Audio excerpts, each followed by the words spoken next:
you nearly have to go up and shake him out of bed and say, you better get up, there's something on today. You know, he seems to take everything in his stride.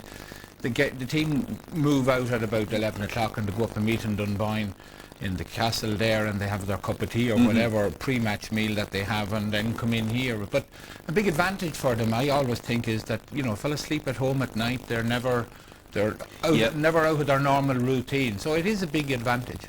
Well, I'm sure the manager didn't sleep too well maybe the last couple of days, worrying about Darren Fay and also Anthony Moyles. What's the story?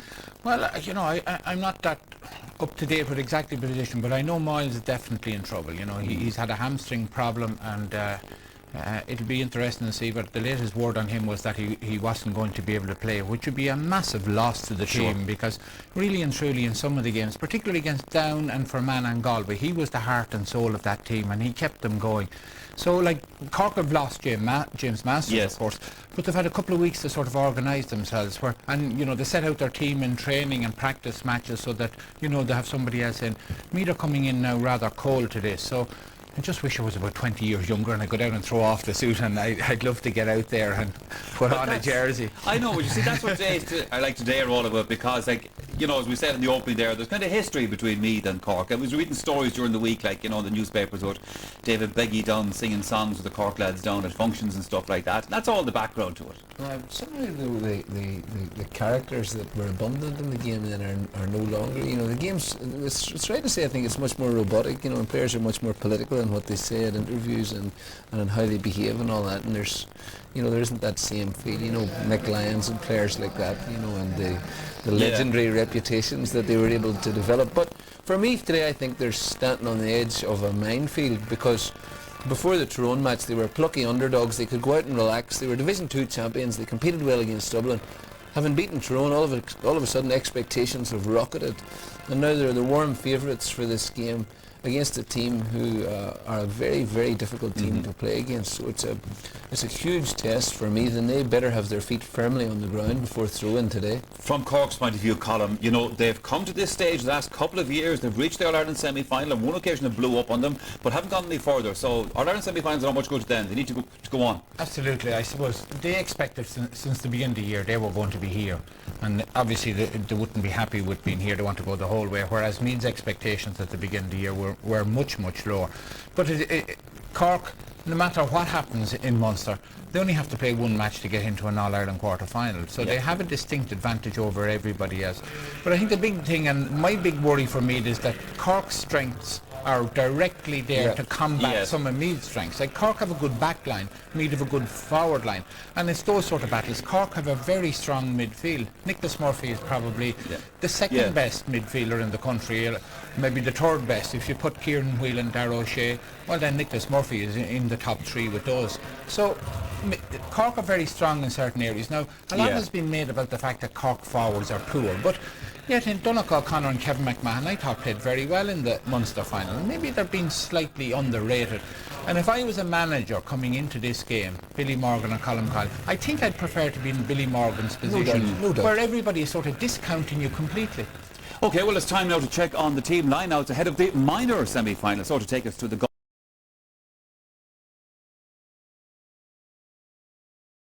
news.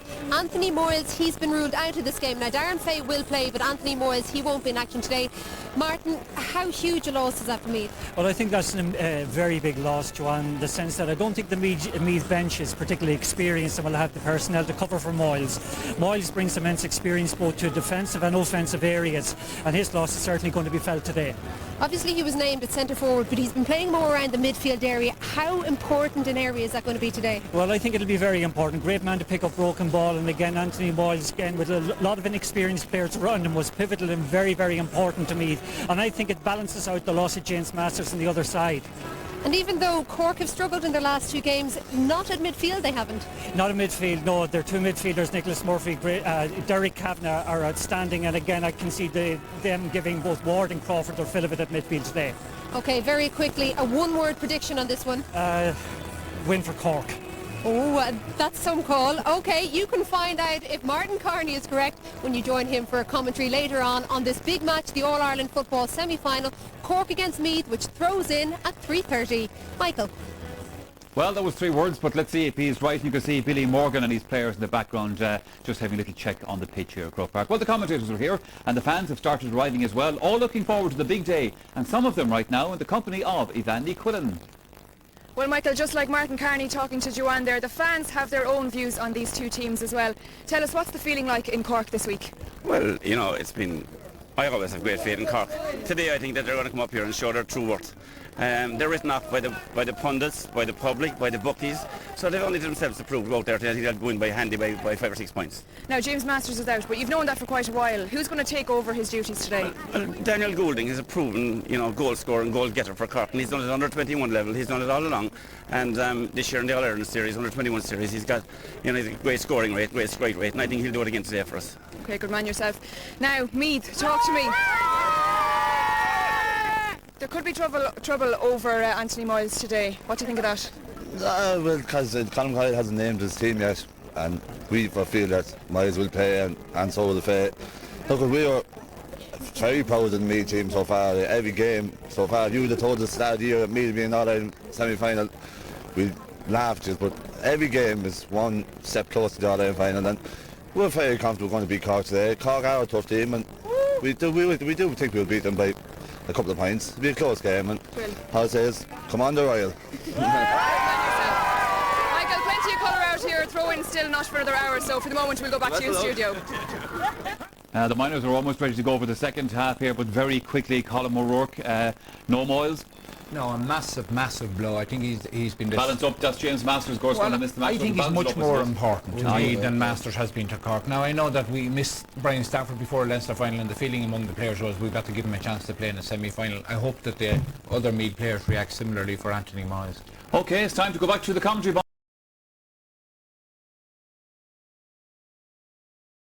If your chosen player matches the man of the match selected by the Sunday game panel, then of course you'll be in with a chance to win. To enter, call 1515 717182, or you can text match followed by your man of the match to 57111. Viewers in Northern Ireland can also text their man of the match and details to 57111.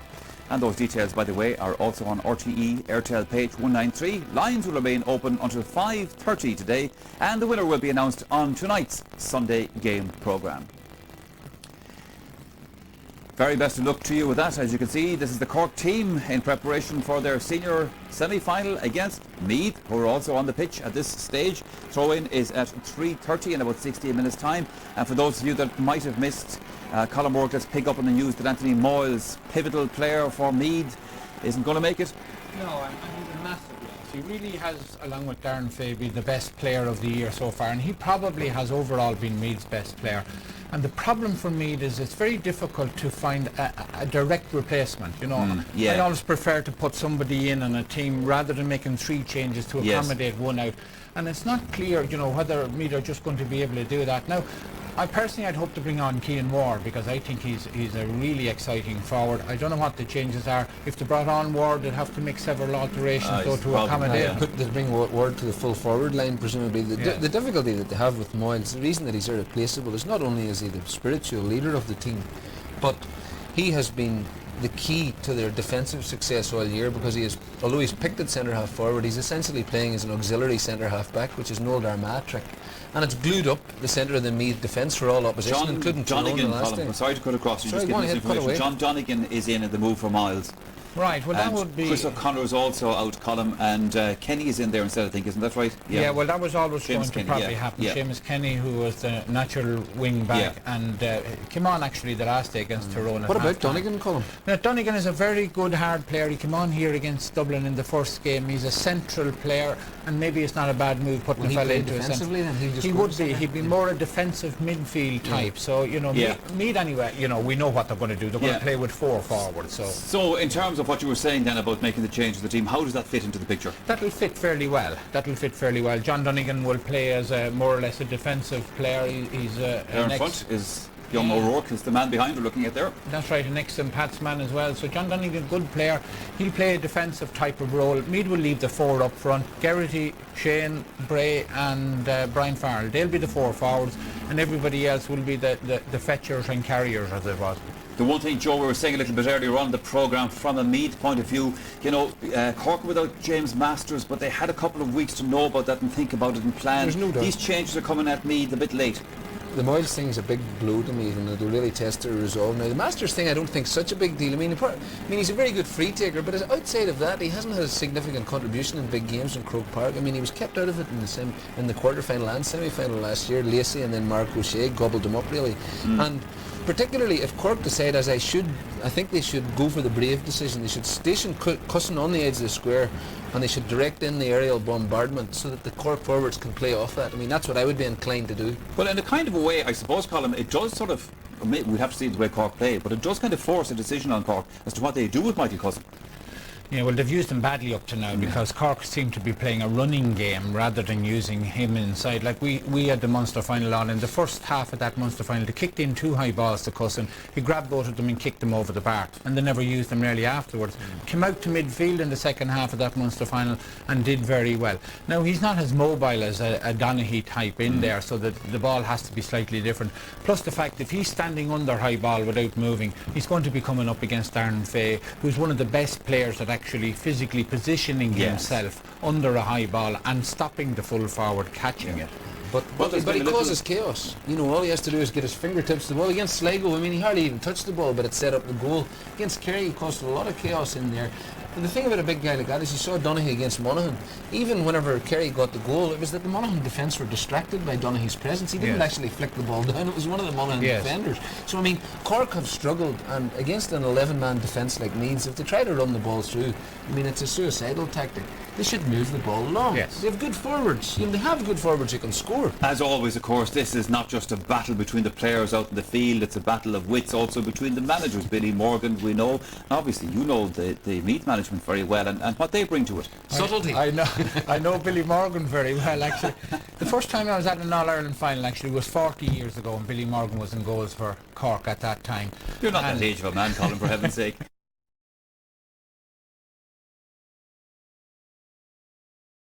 Cork at that time. You're not that age of a man, Colin, for heaven's sake. I was very young.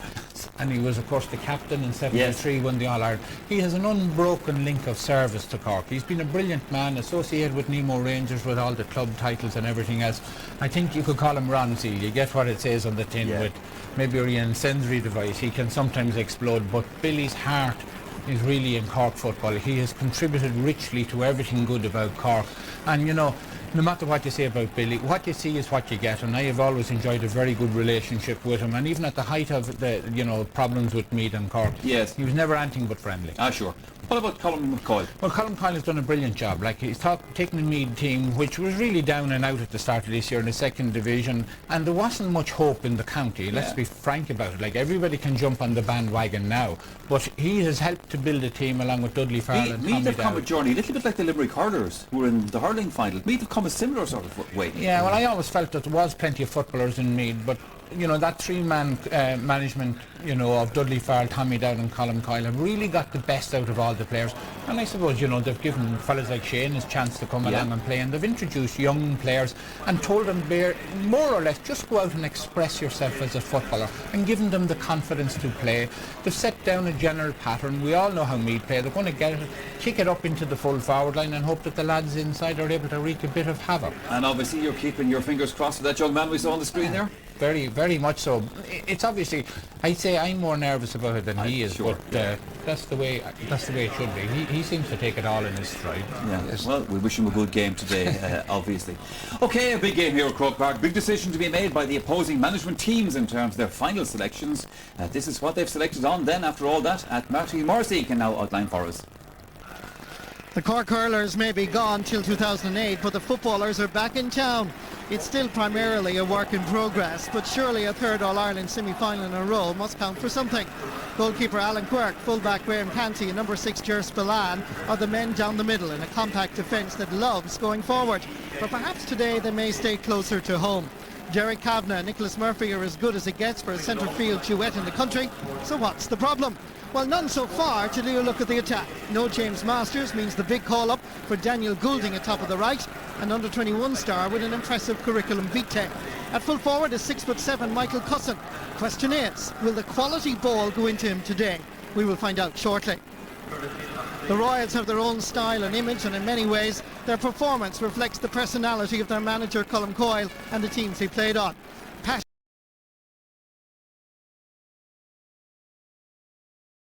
And is also a wonderful kick out, and he's fronted then by a good full back line. Michael Shields, full back Graham Canty radiates a lot of reassurance, and Kieran O'Connor on the other side is going to be busy and needs to be very alert today.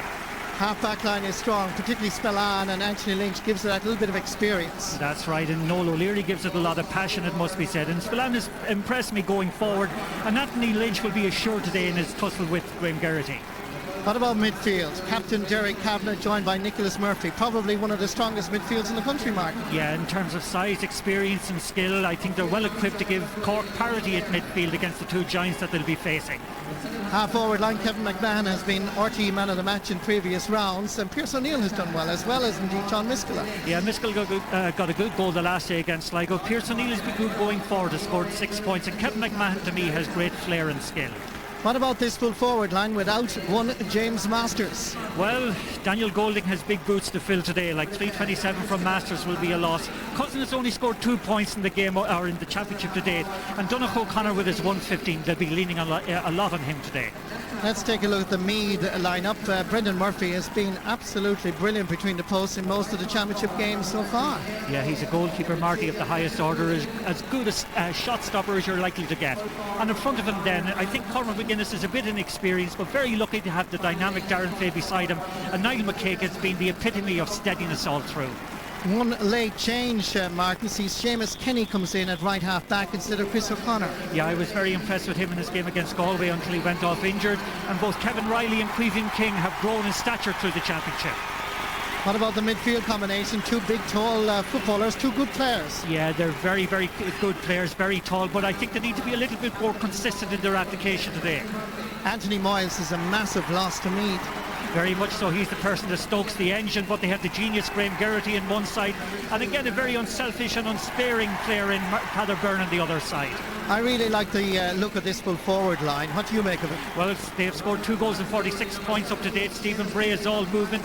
Shane O'Rourke is a very precocious talent, and Brian Farrell is very accurate in the other corner.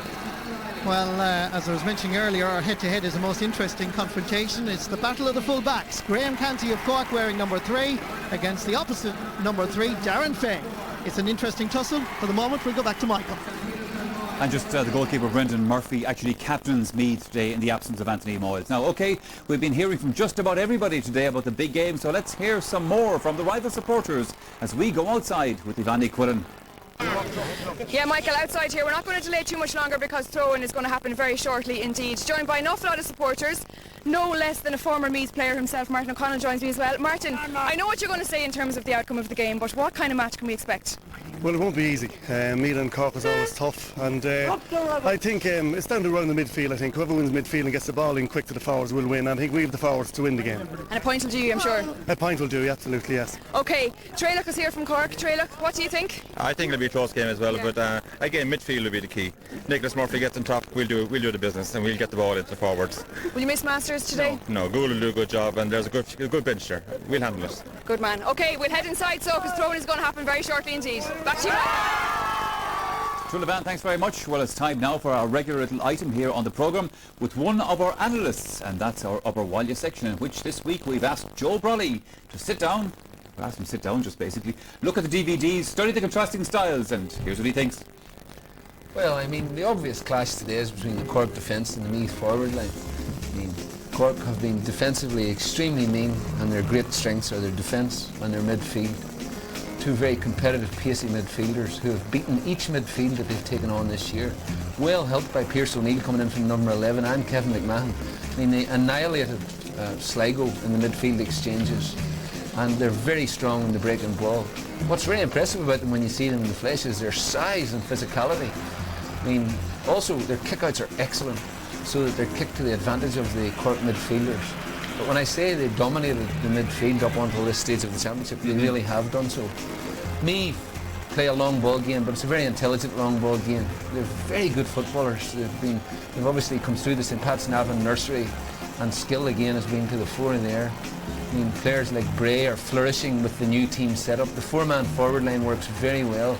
Shane O'Rourke is very young, but he has fitted in well. He's a very good team player. I mean, I don't think too much can be expected of him. A modest contribution will suffice. Bray has at times been on fire, but the daddy remains Graham Geraghty. I mean, in the second half against Tyrone, when Tyrone locked up the other forwards, it was Geraghty with his 1-2 and his ebullience that sort of brought Meath home. I mean, that was the killer goal. The question is today, Geraghty will be on Anthony Lynch, another warrior, and if Meath can get the scores, I mean, they will win the game, but this is their biggest test to date, and I think that this could be their booby trap. Stephen Bray, Colm O'Rourke.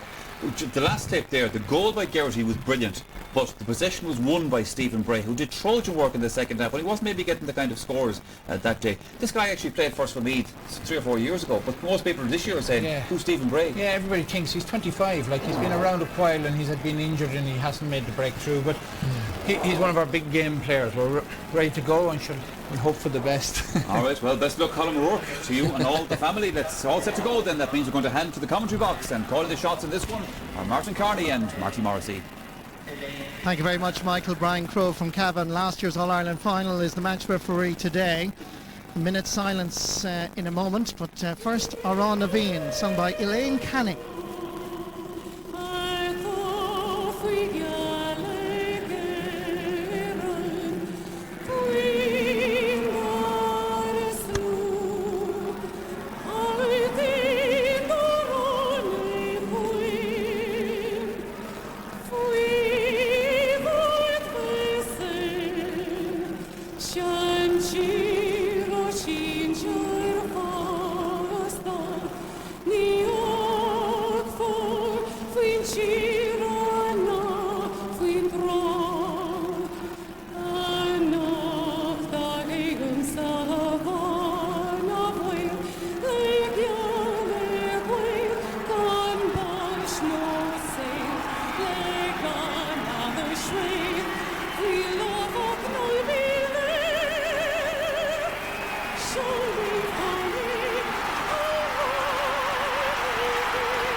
Beautifully sung by Elaine Canning, a very special family moment. Her uncle is Dudley Farrell, the Meath selector. Her first cousin is Brian Farrell, who wears number 15 this afternoon.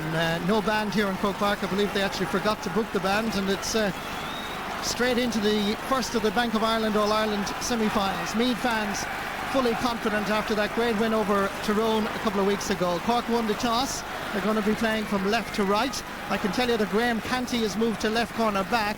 It looks like Anthony Lynch is gone into the full back line as well. There's Michael Shields, in fact, that's gone into the full back position. Cork, as I mentioned, playing from left to right. Meath, their very first attack. Sending it quickly. Down towards Brian Farrell. Trying to get inside the cover of Kieran O'Connor. Good goalkeeping by Alan Quirk. Over towards Anthony Lynch. Ger Spillane. Bursting forward. Taking too many steps. Free into Meath. This is the 7th championship clash of the counties. First met back in 1967 when Billy Morgan was the goalkeeper.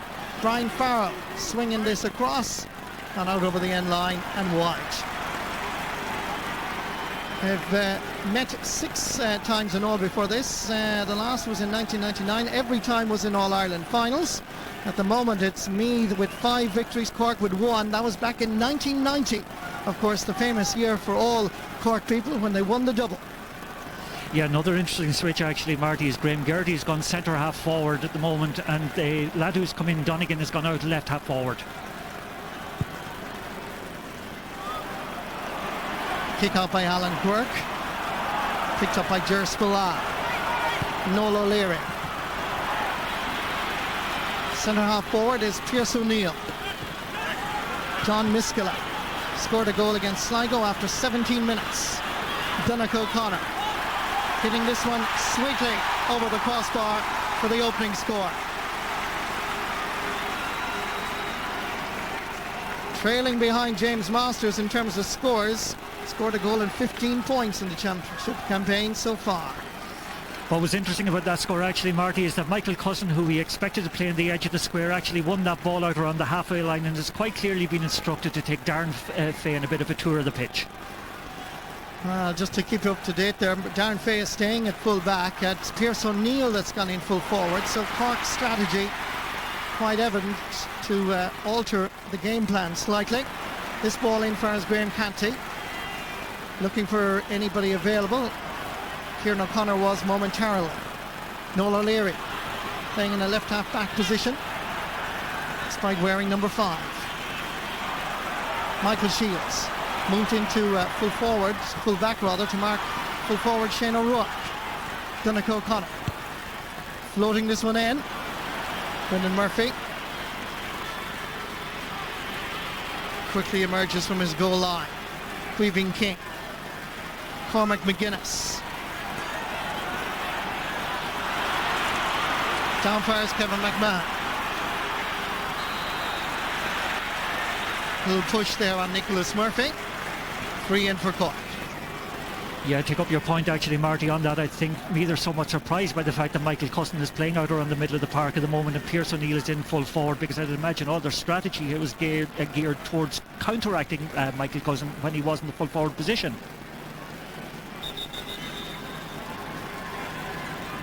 Football, I think, is required, not fully pumped up to the right weight, so a change is required. That's Daniel Goulding we're looking at here. He scored a goal and 6 points in the under-21 final. And Cork management team finally decided, under the circumstances with James Masters out, to give him his big chance.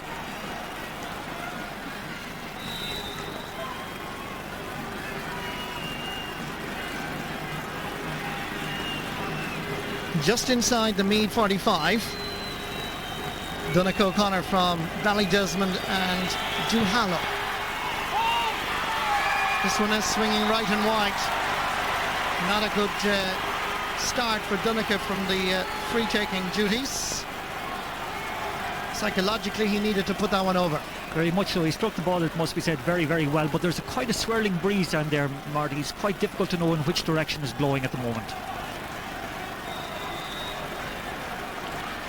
This is the birthday boy, Brendan Murphy, 32 years of age today, and taking over the captaincy from the injured Anthony Moyles. Back there, helping out his defence, is Graham Geraghty. His role will be even more crucial in the absence of Anthony Moyles. Swings it into the space. Weaving King comes from a left half-back position. Good work by Kevin McMahon, who tracked back well. Lays it up as Cork build once again from the back. Opting for the long ball. Daniel Goulding taking on Neil McCaig for the first time. Lays it back, tried to lay it back for Pierce O'Neill. Brian Crowe thought the Meath corner back, Neil McCaig, was fouling. That's going to be another free in for Cork. Yeah, I think he stood him up very well, was just a little bit over aggressive in the tackle and gave away a free that is eminently kickable.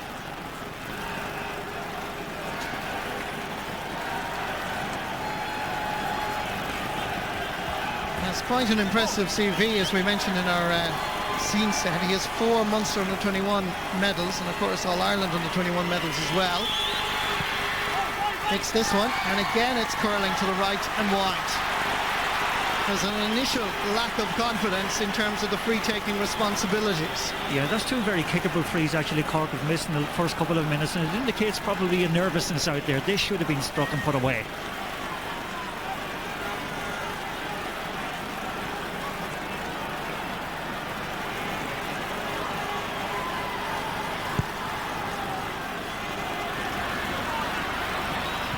Kick out by Brendan Murphy.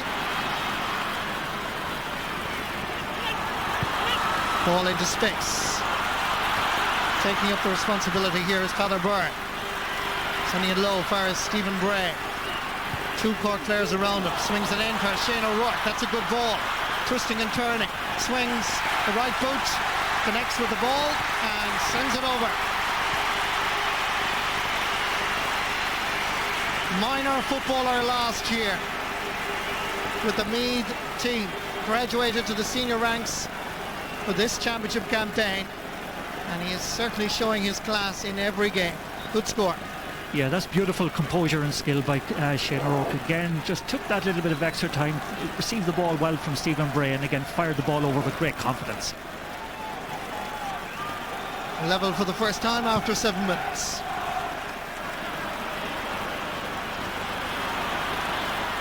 Kevin O'Reilly was back there. So too was Nigel Crawford. Stephen Bray. Graham Garrity. Trying to get inside, Noel O'Leary. Floats it in high again. Kieran O'Connor is there, so too is Brian Farrell.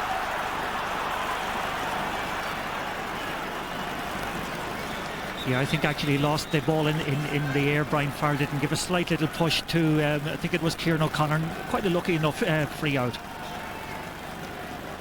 John Miskela has picked up an injury here. This is the incident again. As Nigel Crawford came down here to clear, you can see Miskela picked up an injury. This is the clash. Got tied up with centre half back Kevin Riley.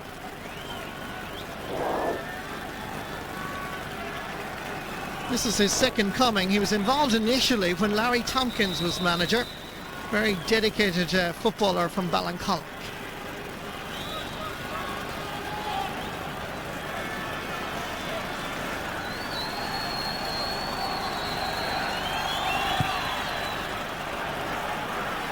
Kick out by Alan Quirk. Picked up by John Donegan. Only started one championship game so far. That was back against Down. Heather Byrne floating this one in, but it's well wide. Yeah, and the evidence of the first couple of attacks, actually, Shane O'Rourke is the target man for an awful lot of the ball being directed in, and he's been very effective so far on Michael Shields.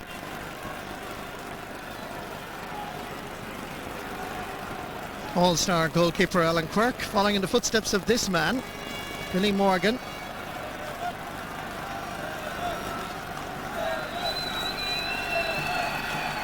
Fought his way back into the first team, Alan Quirk, after picking up a shoulder injury against Limerick in the first round of the Munster Football Championship. Level on wides, level on the scoreboard. Picked up by Michael Shields. Graham Canty. Cleaving King having a great battle with Kevin McMahon. Seemed to be a foul on the Meath man. Heather Byrne in the wars here. Referee Brian Crowe has reacted immediately. He wants the Cork player to come back to him.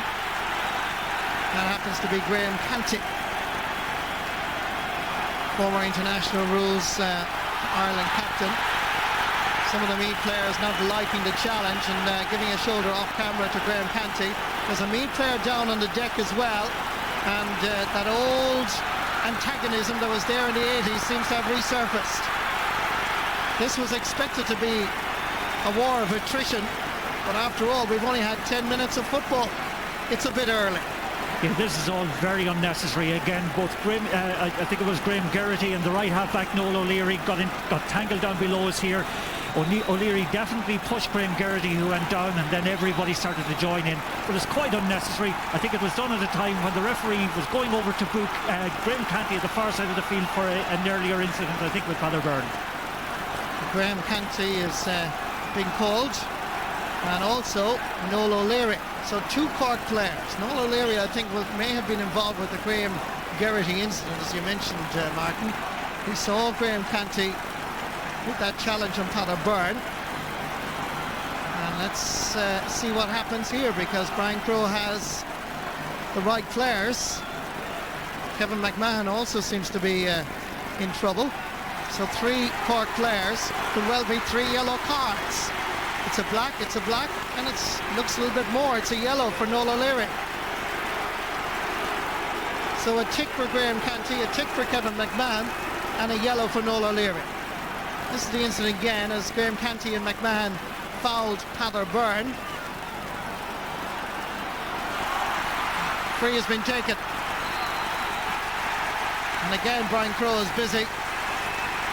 Early exchanges are a bit tempestuous. The first 10 minutes were fine, but just a little bit of that niggling beginning to surface. Yeah, and again, Noel O'Leary is arguing his toss again, I think, with Brian Crowe. And quite clearly, the referee is going to have to lay down his authority with both Graham Geraghty and Noel O'Leary, or else, if neither of them come to their senses, I believe both of them are going to actually get sent off later on. But to be fair, Martin, I think Noel O'Leary has just actually apologised to Graham Geraghty, saying it was an accident. Time will prove, as Ryan Farrell going to take this free. Just on the arc, outside the 20.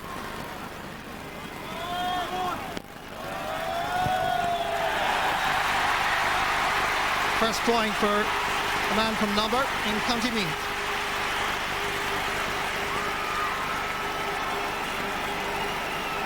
Let's just see what happened here as Noel O'Leary, oh, there's a fist. And, well, if the referee saw that, I think it would be a red card. Definitely should have been a red card. Noel O'Leary, or definitely O'Leary did raise his fist, struck Graham Geraghty, definitely should have got his marching orders. And you will recall that Noel O'Leary was suspended subsequently after the Munster final for a challenge on Paul Galvin. It's important to have discipline.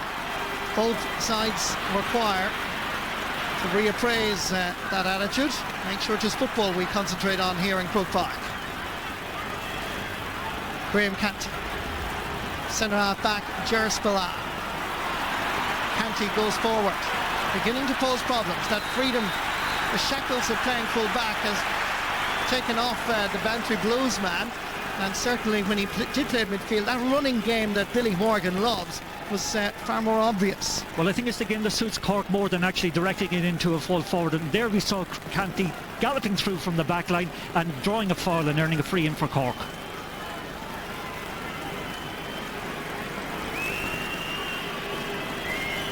Daniel Goulding from the Aero Club in Ovens, clubmate of his, Dermot Kerwin, will be refereeing the All-Ireland Senior Hurling Final. Native of Ballishkenock in County Offaly, as Daniel Goulding gets the radar operating. It's his first point in this All-Ireland semi-final. A level for the second time.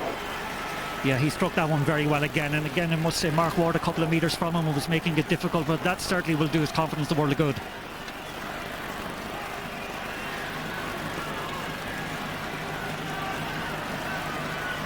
It's a nice day here in the capital, but it's rather cold around Croke Park.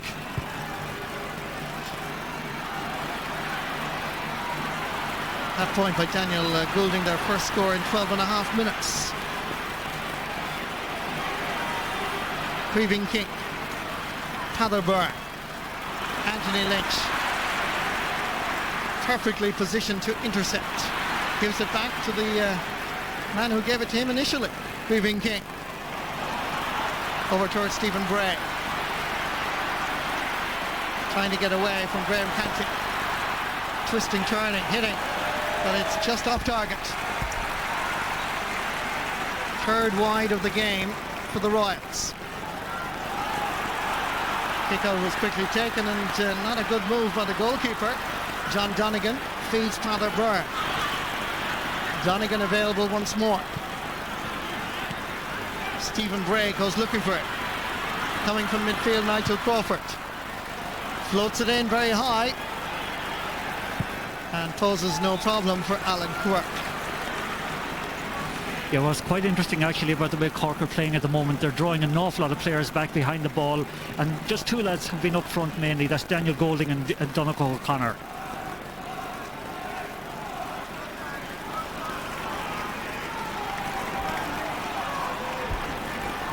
Alan Quirk played against Limerick and Sligo when he returned to the championship, yet to be beaten. In fact, Cork have only conceded one goal in their championship journey, and it was against Kerry in the Munster final. Eddie O'Shea of Vincent's deputised quite well. Here's John Miskela trying to get away from Seamus Kenny. Needs to release it. It ends up with Ger Spillane. Over this side, Michael Cussett. Good block down by Nigel Crawford. Wants to get the return from Brendan Murphy. Graham Geraghty.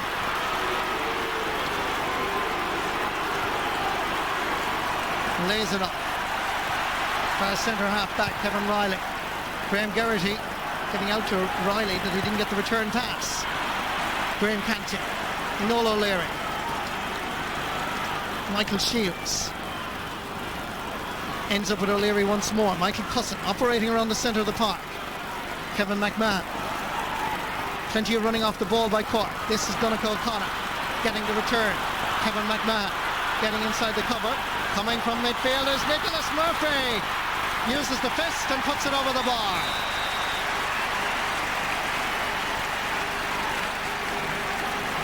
Meath were ball watching as Nicholas Murphy came on the blind side. Good running, good play, and Cork are better at this. This is their type of game, short passing, and it's working. Well, I think it's a game that's natural to them, and again, Nicholas Murphy ghosted it in the blind side that time, showed his strength in holding off the challenge, and again fisted a very good score. But that short, intricate passing style seems to suit their way of playing better.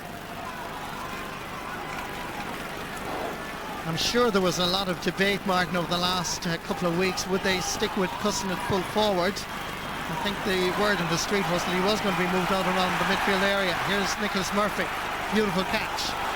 Lays it into the path of Noel O'Leary. The Cork half-backs are moving forward at every opportunity. Comes back up the post. Comes out far as John Miskela. Cork are threatening. Nobody minded him. He uses the fist for the second time in a row after Nicholas Murphy. And another point for John Miskela. Having a wonderful championship campaign. Yeah, much more alert that time, I must say.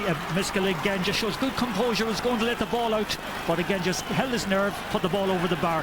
But again, the short style again is suited. Noel O'Leary, I think, initially won the ball after receiving the pass here, and again made the incision.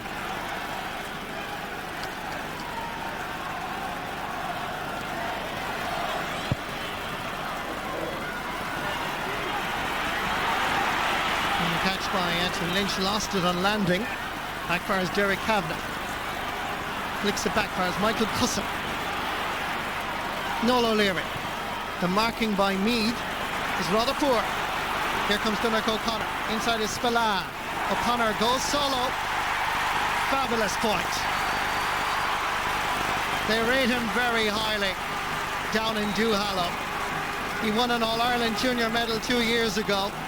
And you can see why he's graduated from those particular ranks to the highest level in Gaelic football.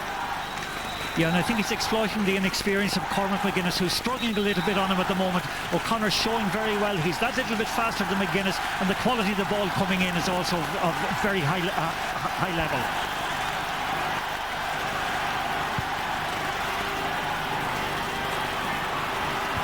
Punched down by Nigel Crawford, picked up by Noel O'Leary, who's dominating at right half back. Derek Kavanagh, Nemo Rangers fame, the captain of Cork going forward. Half blocked by Darren Fay. It's still danger. There's a fist off Donnacha O'Connor, and it wasn't far away.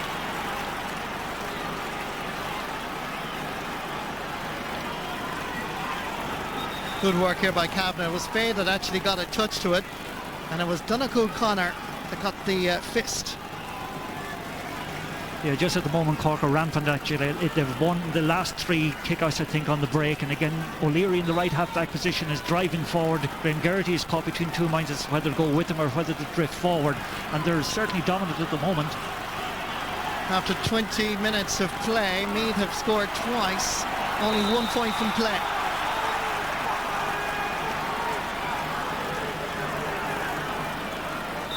Free to Meath. Kevin Riley from Navan O'Mahony's. Picked up by Stephen Bray. Top scorer in 7 championship games with 2 goals and 19 points. That statistic is going to remain the same, temporarily at least. Yeah, Cork are mixing up the game very well. It's quite clear that they have worked on the short kick out or the quick kick out as well. They're not directing everything down the middle. And again, I think actually the goalkeeper a couple of moments ago, Alan Kirk, nearly caught his own defence out by kicking the ball that little bit quick before they were actually ready for it. Doing a bit of a Donald Cusick. Very much so. And again, it's working though because they're on top at the moment.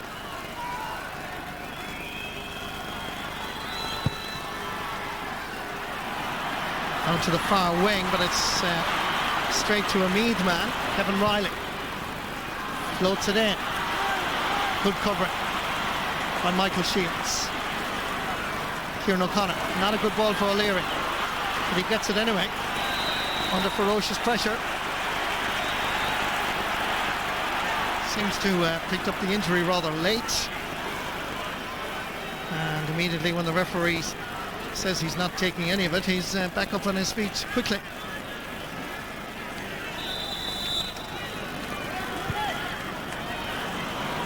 Alan Quirk comes out from his goalkeeping position.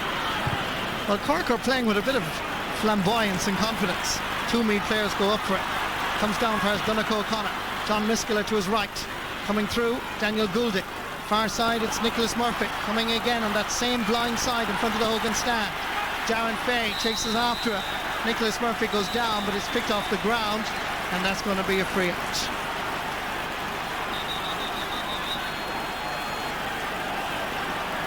I don't know what has happened there, unless Nicholas Murphy picked up a little bit of an injury in that tussle with Darren Fay. But again, as you said correctly, he drifted in on the blind side. Neither of the two midfielders, Mark Warden or Nigel Crawford, are tracking that, and again it's causing a problem. But definitely in that case there, I think Nicholas Murphy picked the ball off the ground. Shane O'Rourke over there from Meath. So too Michael Shields. The referee has blown his whistle for a foul on the full forward. So free for the Royals. Yeah, I'm a little disappointed actually with the Meath forward line at the moment. They're not making the same runs as they made in the previous games that they've played against Tyrone and Galway. That liveliness isn't there, and Cork are I must say, in control at the back at the moment. Nigel Crawford. Nice combination play. Sets up Peter Byrne. Floating this one in. It's a good ball to Farrell. A great save by Alan Quirk. And he held it as well. He advanced off his line, positioned himself perfectly. Good save by Cork keeper Alan Quirk. Ger Spillane, it's all Cork. Michael Cusson slices off the boot.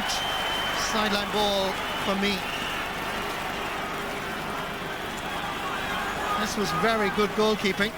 Ryan Farrell did everything right here. Look at this positioning of Alan Quirk, and he held it. Powerful shot. Very good play and a man from Valley Rovers. Yeah, I think in that case actually Kieran O'Connor lost him a bit, but again, great bit of anticipation by Alan Quirk, who manfully stood up to it. Darren Fay's sideline ball comes to Ger Spillane. Michael Shields from St Finbarr's Club on the south side of Cork City. Laying it off to Anthony Lynch from Ballyvourney. Played in the All-Ireland final against Meath back in 1999 and lost.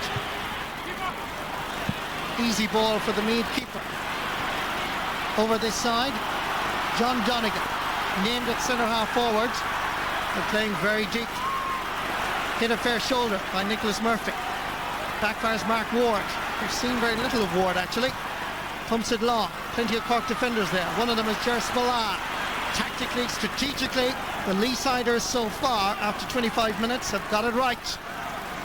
Derek Kavanagh, challenged by John Donegan. Looking around, Ger Spillane. Anthony Lynch, 27 years of age, yet to score in the championship of 2007. Knocked away by Seamus Kenny. There's Peter Byrne. Up for Stephen Bray. Graham Canty gets a fist to it. Bray, well, I don't know why Bray was reacting, because it seemed to be a fair ball won by Canty. It's a sideline for the Royals. Yeah, but Bray's working very hard at the moment, right across the line. He's taking Canty all over the place at the moment. Great tussle between the two of them.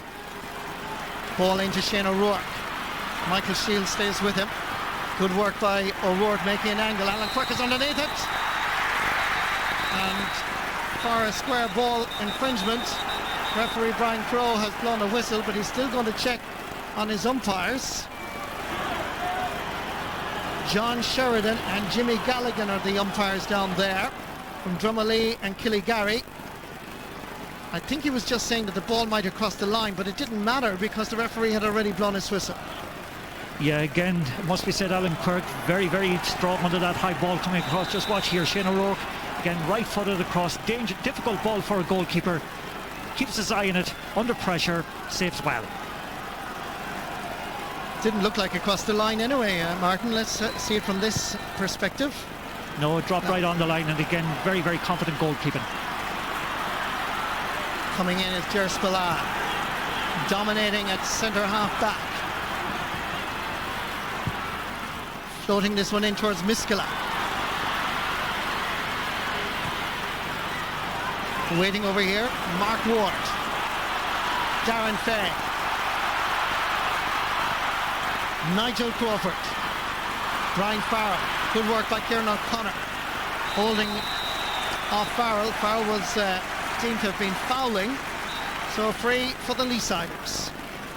Yeah, good defending that time by Kieran O'Connor. Got well out for the ball along with Brian Farrell and did very well to win it. Michael Cusson. Never played minor football for his county. Spillane to Derek Kavanagh.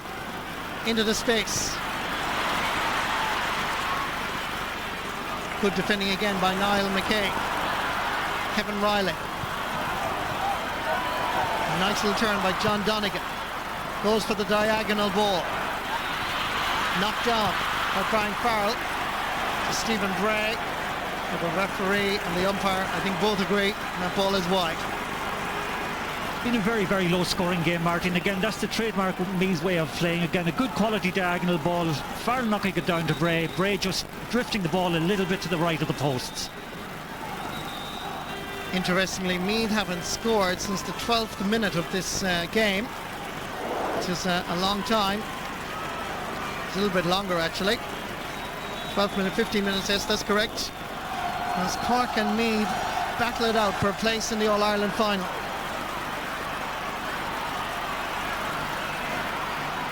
Shane O'Rourke is out there, around the middle of the field. Dropping it in very high. Farrell is underneath it. Bray was gone to his left. Referee says that Cork were fouling. And there's a free in, dead straight in front of the post for Meath. Yeah, well, I can understand that time. Kieran O'Connor's a little bit kind of annoyed about that one. He probably feels that Brian Farrell was backing into him. And again, this gives Meath an easy enough opportunity.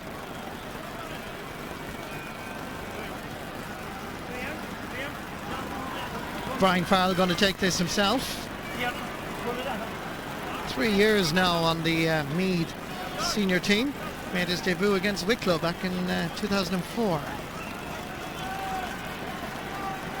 Gives you an idea of the Hill's 16 goals, and Alan Quirk organises his defence. Brian Farrell scored 22 points, including 6 points against Fermanagh in the championship campaign. And this is his second of this All-Ireland semi-final.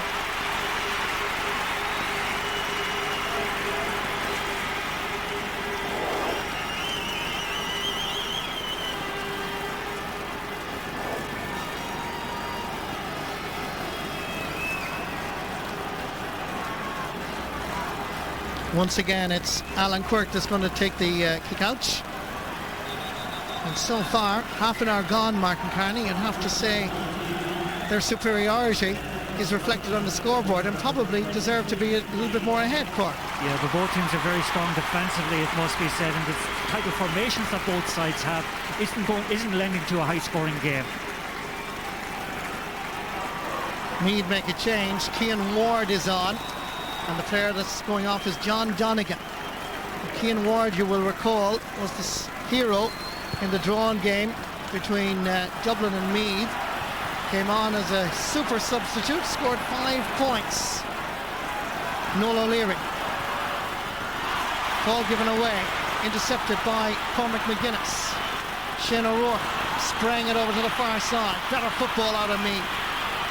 Here's Cian Ward laying it off as Nigel Crawford. Nice ball inside. Good scoring position. And it's taken by Caoimhín King. Coming from a left half back position. The best movement we've seen from the Royals since the game started. Great interplay, and it ended with a left half back registering the point. Yeah, an immediate impact made by Cian Ward that time when he came in. Again, lovely bit of movement forward by Caoimhín King into space, and a fabulous point. Best score of the game. King scored a point against Dublin in the drawn game. That's his second of the championship. It started with a great diagonal ball by Shane O'Rourke. Kick out by Alan Quirk down the middle. Comes forward as Meath begin to find their rhythm finally.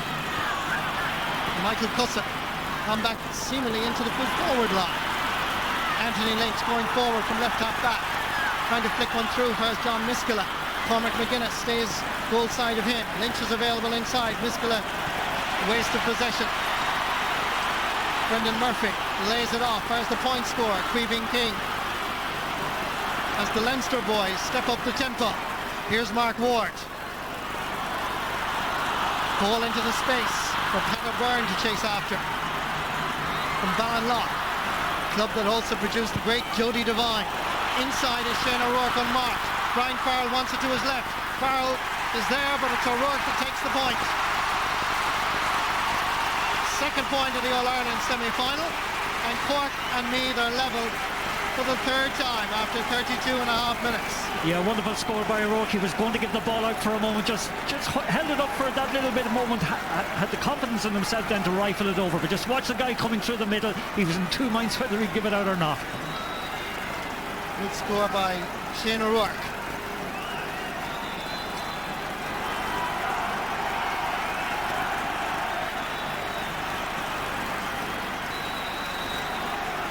He's now operating, as you can see, at centre half forward, being marked by Ger Spillane. Graham Canty getting some running repairs. Goes back over to mark Graham Geraghty. Breaking ball, snapped up almost by Nicholas Murphy. Shane O'Rourke loses it, backfires Pierce O'Neill. John Miskela, ball barely ever making Noel O'Leary. Cusson saw the challenge coming from Kevin Riley, floats one in instead for Donnacha O'Connor, tries to get an angle for himself, succeeds, and that is a beautiful kick. It's his third point, all of them from play, and Cork are back in front by one. Yeah, that's a fabulous point that time. They're finding it very difficult to get the ball through to Donnacha O'Connor. Just watch him again, he's equally adept on either side, and again that's a lovely score. But again, Cousins was central to that, won the ball well out in the middle of the field and let a lovely pass through.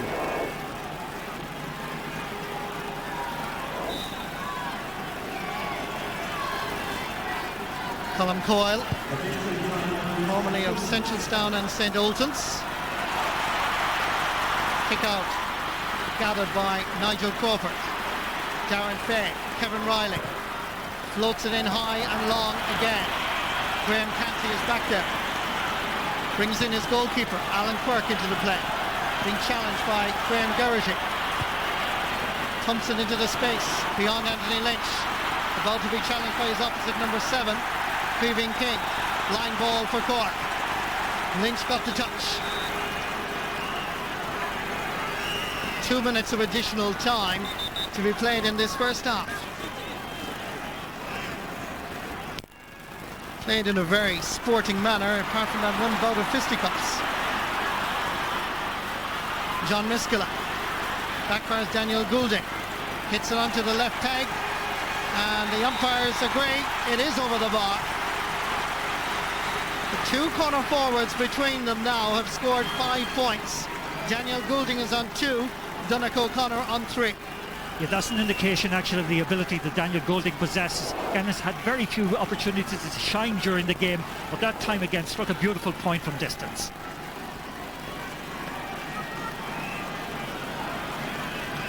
There's a swirling breeze here at Croke Park this afternoon, but not really favouring anybody. Flags wrapped around their poles at the moment as John Miskela works hard. Lays it back for Nicholas Murphy, gets the return. Carrigaline and Ballincollig, that's a good ball in for O'Connor.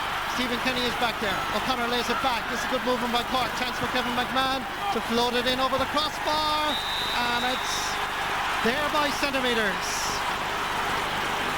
Carberry Rangers man from Ross Carberry gets this just barely over the Meath crossbar. Again, Daniel Goulding can be credited with the assist for that. A beautiful score again by Kevin McMahon. But again, they're running at the Meath defence, and they've ended the half very well with 3 points in the last 3 minutes. And that is significant, isn't it, Martin? Worrying for Colm Coyle, because Meath got back, they levelled, but Cork have found their momentum again. Very much so. And again, it's a great response from Cork, because the tide seem to be turning in Meath's favour there, over the last 10 minutes or so. Fine catch by Nigel Crawford. Dermot Hurley is on, and it seems that Derek Kavanagh is gone off. Seems to be a lens problem. Contact lens. As Meath go into the attack. Stephen Bray is a jersey pull. It's a free in for Meath. Yeah, Brian Crowe's perfectly right that time again. Noel O'Leary had a grip of Stephen Bray's jersey as he was going past him. There was no need for it because Graham Cantley was also there actually to effect a tackle if it were needed.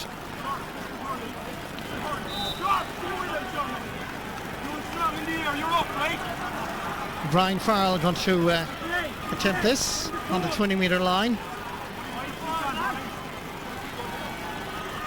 Scored 4 cracking points against Tyrone in the quarter-final. He's on 2 at the moment in the semi. Hits it perfectly. Brian Farrell, number 15 for Meath, scores 3 points from frees. Donegal O'Connor, number 15 for Cork, scores 3 points from play. The game level 3 times in the first half, but significantly it was Cork that finished the better of the 2, despite the fact that Meath did rally, levelled, but then Cork found their momentum again. And that inside line of Daniel Goulding and Donegal O'Connor doing very well for Cork. It's been an interesting tussle. Tommy Dowd said to me this morning it could well end up a draw. Well, let's see. At half-time, it's Cork, 8 points, Meath, 6. Do stay with us. We'll be back with match analysis.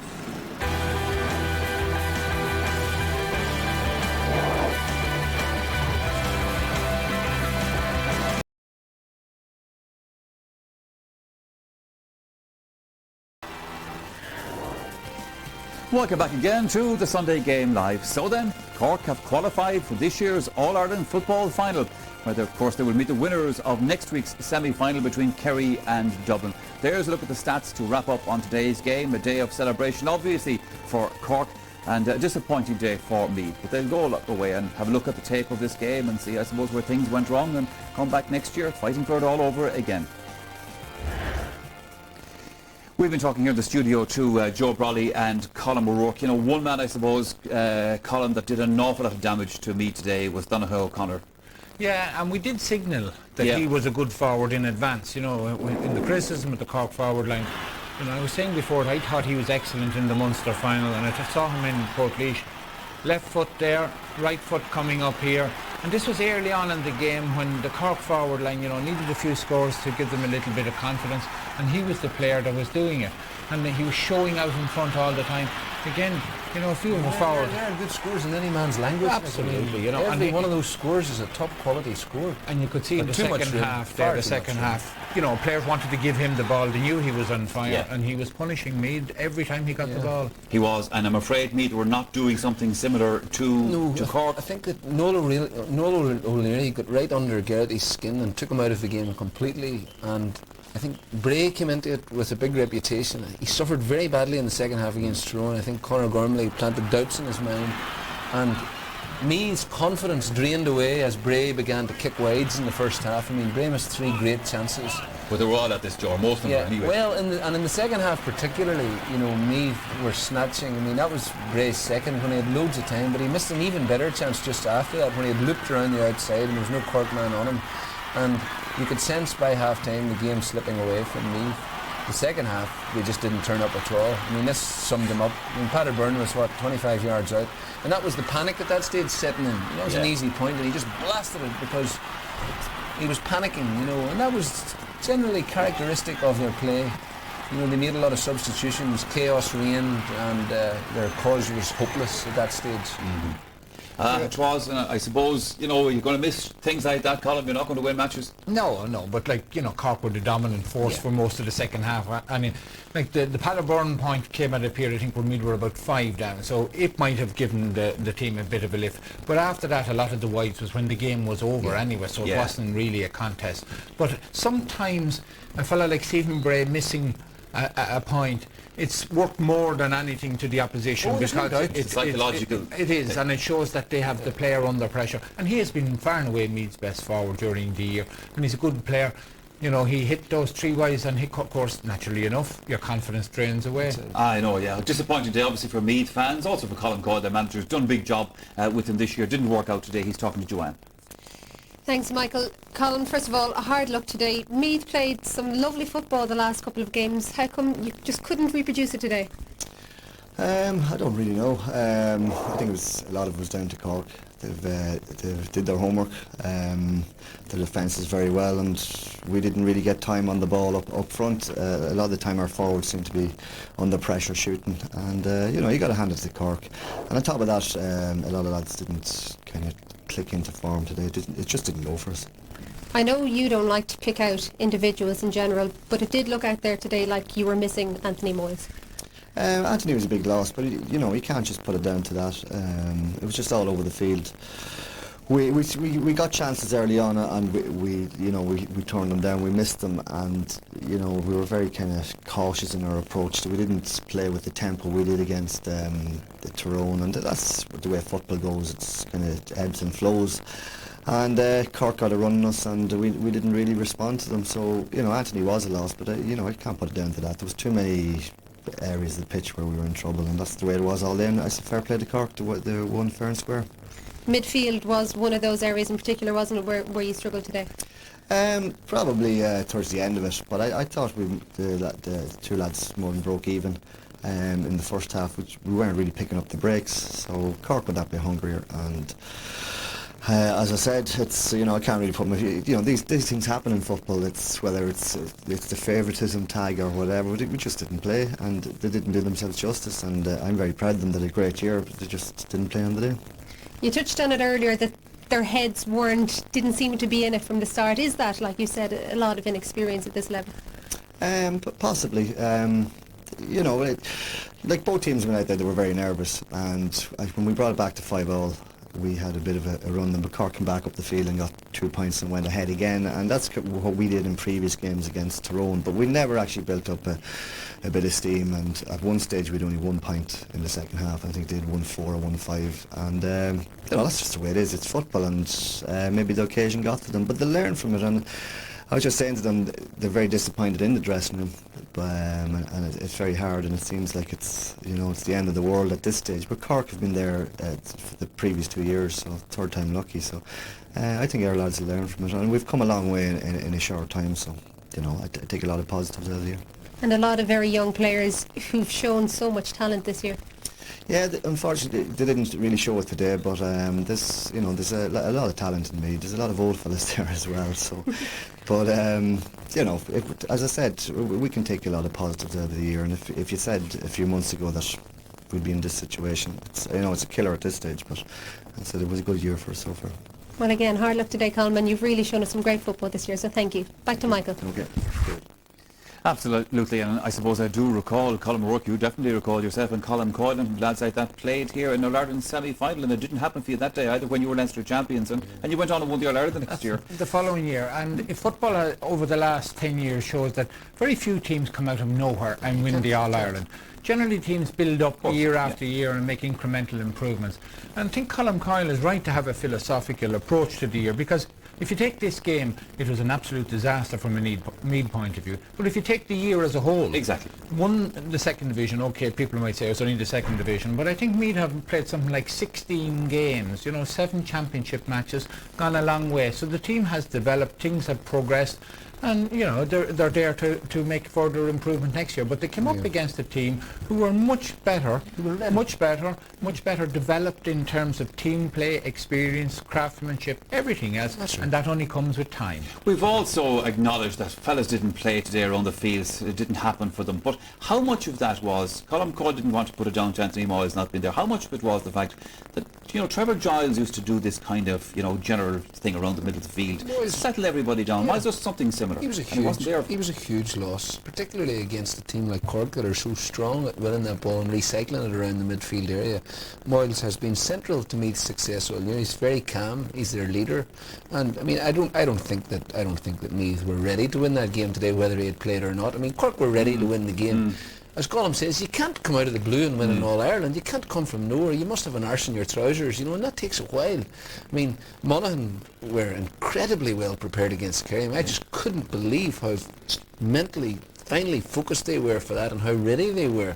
You know, Meath just weren't at that level today.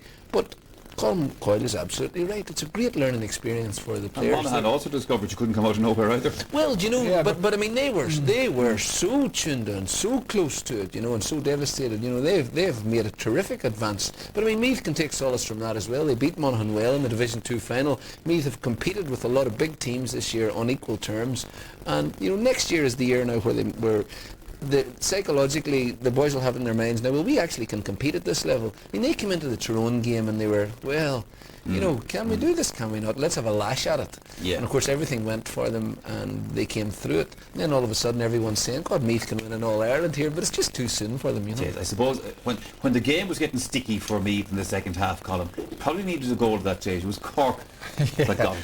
Well, all the little breaks went Cork's way, and that's when the team was You're totally on top of it, that's what happened. Kevin McMahon again had huge space and good ball player, takes a shot with his left foot, going for a point. Keegan King does well to get in a hand and half blocks it, and it spins over Brendan Murphy into the net. That happens when things are going well. You know, there are days when you go out there and the whole world collapses around you. The best players in the world make silly mistakes. And that everything went wrong for me, and everything went right. But, you know, with or without Anthony Miles, Cork were going to win today because they were ready for it. They were in a hungry mood, and, you know... How come nobody knew that before the match? Well, I did say, you know, I mean... And, you know, who has got a crystal ball? I mean, at the end of the day, talking about Gaelic football is a silly sort of a business. But, I mean, you could say before the match, I mean, I think we did say, look, this was a big booby trap for Meath, because all of a sudden, where they were underdogs before, now they're warm favourites. They're coming against a very seasoned Cork team. Billy Morgan will be absolutely thrilled psychologically that his players are coming into this situation as underdogs, notwithstanding the fact that they're a top Division 1 team and all of those sorts of things. So you can see the conditions were there for an upset, you know. Bit of a scramble for a chance of a goal from Meath towards the end of the match. I suppose it's hardly unlikely it was going to change too much anyway. It was only just going to put a bit of gloss on the scoreboard, but it was a right old goal-mouth scramble. It was a great scramble, one of the best scrambles.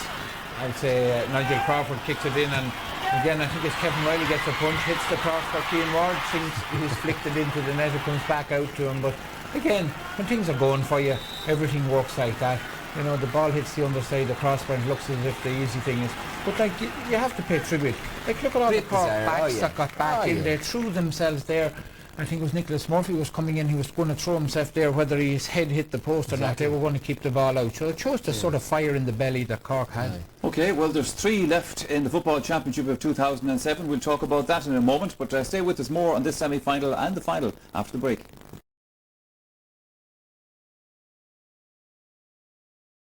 There, Meath actually shading it on the possession front, but Cork obviously also enjoying a period of quality ball themselves in that first half. Scoring chances you see there as well, wides, 6 for Meath, 3 for Cork, 1 yellow card, that's against Nola Leary. We might have a little look at that a little bit later on.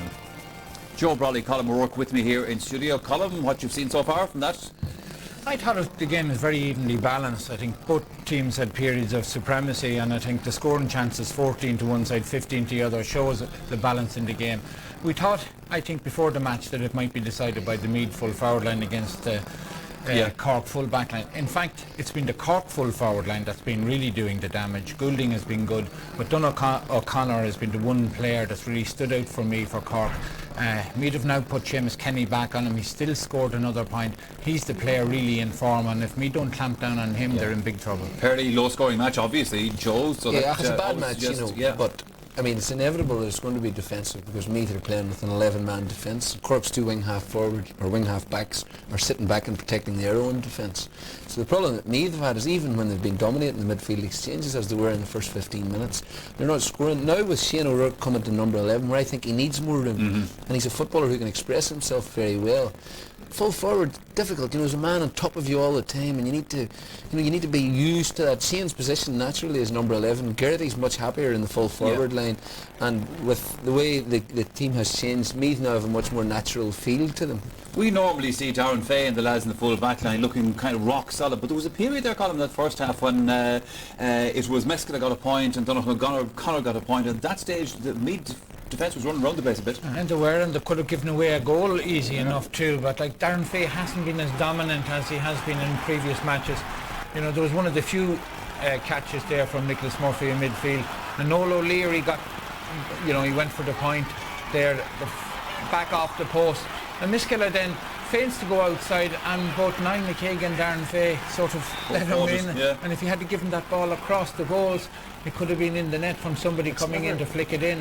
You know, poor defending, I thought there, but in this particular case, you know, you have O'Connor leads out in front, gets the ball, gets his room. Not much you can do about that. You know, very talented player. Although Cormac McGuinness, you know, has struggled in the championship. You know, he's a good heart and all of that, but he has found it very difficult pace-wise. And I think that Donoghue will be delighted. You know, I can tell you myself as a corner forward, whenever you saw a wing half back coming into Markey, you knew you were on, because the difference between wing half back and cornerbacks, the difference between corner forward and cornerback, it's a very specialised role. So you can see already that Seamus Kenny's starting to struggle with them again. I'm surprised. But the question is whether or not they can get the ball in. I'm surprised they didn't put Keeving King back, because both Seamus Kenny and Cormac McGuinness have a big height disadvantage with Donogh O'Connor, and Keeving King, who has played there a little bit, would be more suited to play in cornerback. Also, he's bigger. O'Connor, you saw it come out, well able to field it out in front of his man.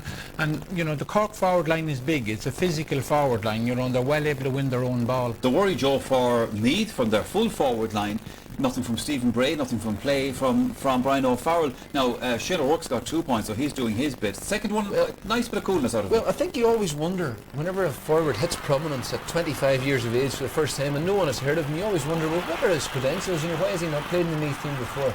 Now, Shane O'Rourke has no problems with pedigree, and but Stephen Bray, obviously, I would imagine a fellow with fragile confidence, you know, who has, I mean, in the first half against Tyrone he was splendid, disappeared in the second half against Conor Gormley. Not the first man to have gone that way against Conor Gormley, but I think a big confidence blew against him, against Conor Gormley, because Conor really taught him the realities of this sort of level of football. And today he's had 3 straightforward chances, kicked them all wide, and you can see he's got a worried expression on his face, which doesn't normally well for Meath. But the thing about Meath is that Garrity's there prowling about. Shane O'Rourke can deliver the ammunition. Funny, even though Cork have had the balance on the attack and play, you always expect Meath to score a goal, and this is a dogfight that's far from over. Like, they had a goal chance which fell to Brian Farrell. Now, he didn't do much with it. No, he shot a bit quick. You know, he could have sized up his options a bit better. It was a ball that was half blocked and went inside. Paderborn going for a point. Anthony Lynch gets a hand to it, and Brian Farrell has to drop on the back. He could have come out maybe and you know, made a bit of room for himself. It was very much a half chance, less than a half chance. And he shot straight at the goalie. Like, you know, that's better to pop it over the bar at that stage. Yeah, that's what your goalie's there for, a straightforward save. But Alan Quirk has been very safe. You know, he caught a ball coming in there under the crossbar. That's what you need a goalie to do, who's commanding, particularly with high ball coming in. One bit of a dust-up in that first half. It ended up in a yellow card from Noel O'Leary. Now, we didn't see, Joe, in fairness, just exactly what began all this, but this is what we did see out of it. When did fairness ever form a part of our analysis? No, I'll tell you an interesting thing about it. I mean, he should be sent off. Of course he should be. And you know what's amazing? It's almost identical to the punches that Graham administered to David Henry earlier in the year against the Dubs. And you know, funny, the past has come back to haunt him. I don't think it was as hard a slap as Graham's reaction to it. And he was lucky, because from where we were, it looked like a push. And the linesman obviously thought it was a push as well. I mean, it was a clear red card, you know. But two boys are well matched in there. Noel O'Leary is skating on very thin ice, because he had a foul there. He had a foul after that as well, and of course in the Munster final he administered a bit of rough justice to a certain Kerry man and got a month's suspension from it. He's got the face of a man that doesn't suggest clean living at all times. But we have a commercial break coming up. More after that.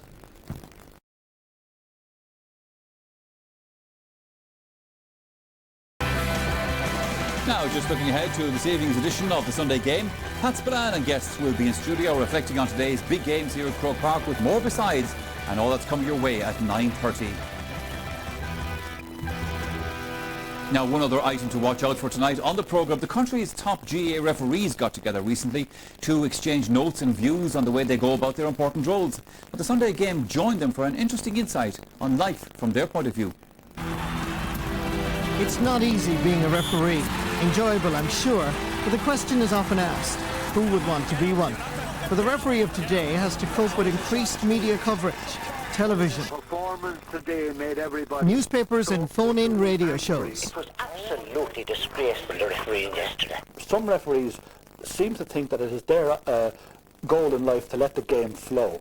It's not the referee's purpose to let the game flow. If the game is being played properly, it'll flow.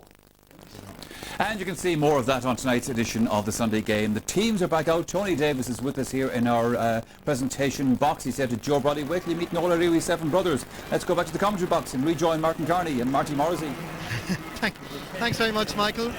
We think that Conor McCarthy is on for John Miskela at right half forward.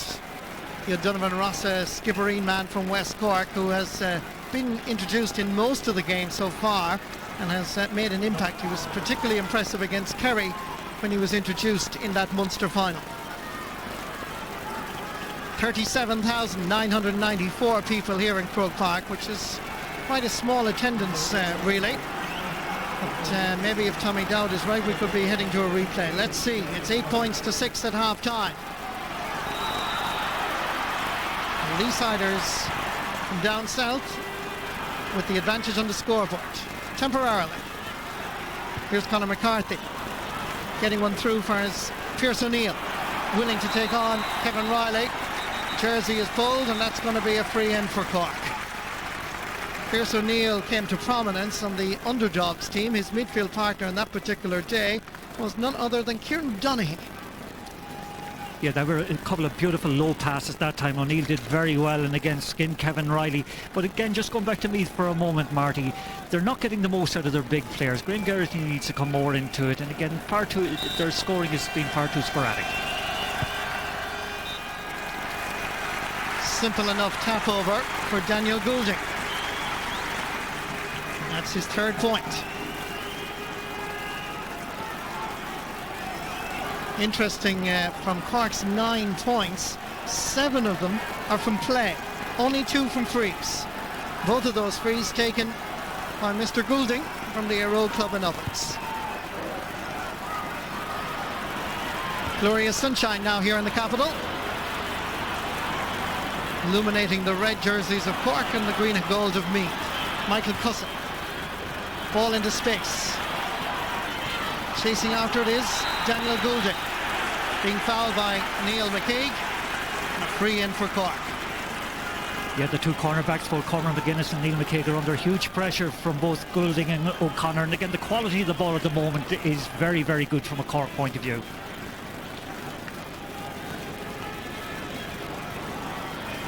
Cork have to feed that full forward line as much as they can, because in Goulding and O'Connor they seem to have potential match winners.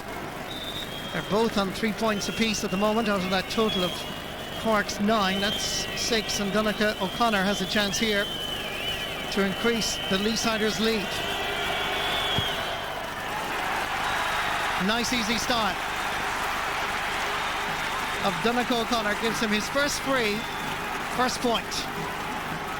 4 in total.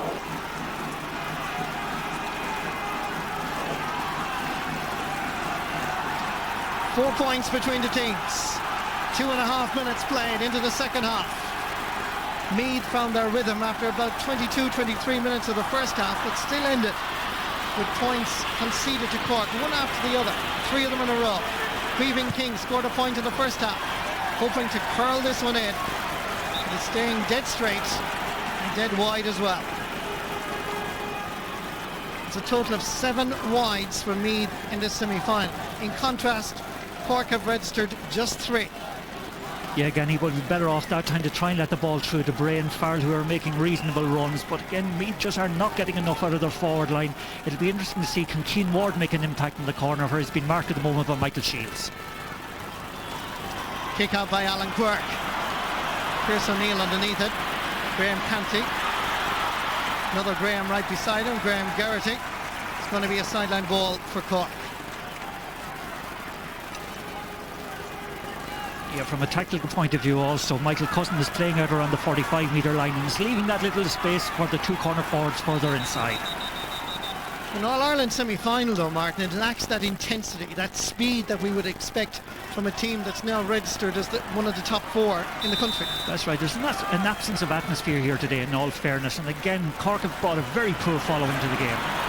Kevin McMahon lays it off to the substitute that came on, and that's Conor McCarthy.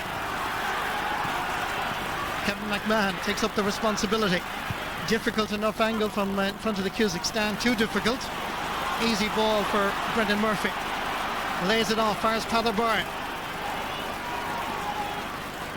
Queeving King.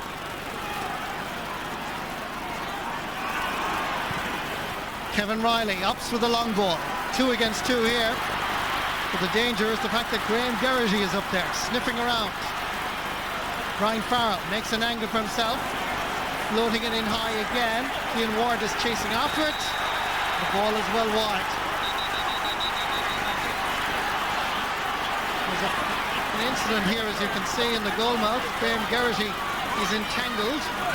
Kieran O'Connor is there from Cork.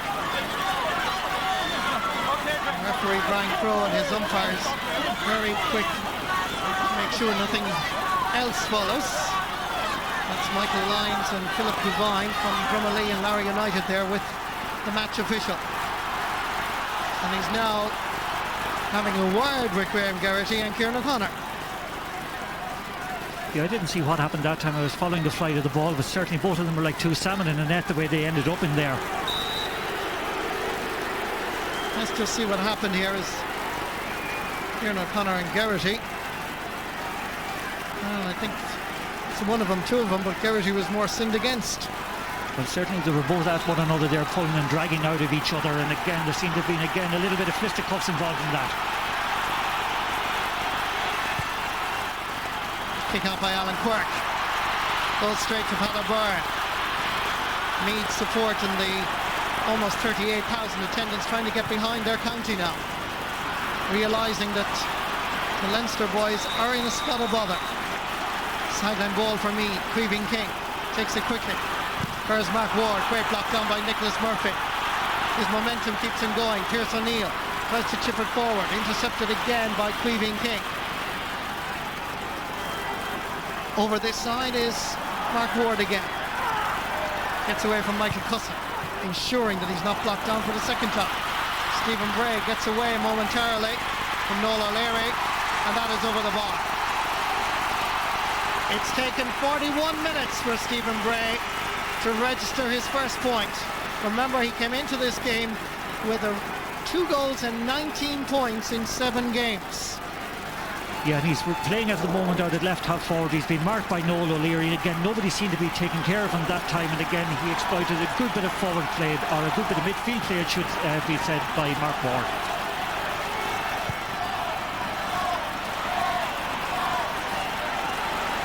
Ball runs on for Nicholas Murphy. Support play available. Michael Cusson has to go back. Tries Anthony Lynch. Nobody in around the house. And running in now. Breaking ball, knocked away. Darren Fay there to sweep up. Playing in his 50th championship match for his county. Made his debut back in 1996. First year, won an All-Ireland. Anthony Lynch. Derek Kavanagh. Conor McCarthy. Nemo. Rangers and Skibbereen combination here. Getting inside nicely, easily. Cormac McGuinness hits it on the outside of the boot, but he judged the angle incorrectly. 4 wides for Cork, but they still lead by 3. Yeah, but they're still managing to actually find space against that Meath defence at the moment. Meath are very, very poor at covering off the areas. And again, that was the dummy that Conor McCarthy gave that time was bought far too easily by the Meath cornerback.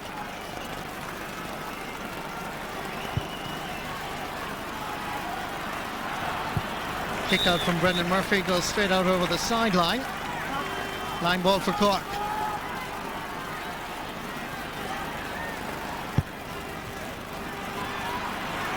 Let in long and high, fires Michael Cusson. 6'7" Cusson against 6'1" Darren Fay. Pierce O'Neill has to go back. Fires Kevin McMahon. Scored 1 in the first half. Scores 1 in the second half. Good footballer from Roscarbery. Yeah, again, it's the first involvement that I've seen Cousin having in a while. Again, a nice little lay off that time from Pierce O'Neill, and again a lovely bit of confidence from Kevin McMahon. Cork are playing well at the moment, Marty. They're very much in control. Meath are not able to get the ball through to the full forward line.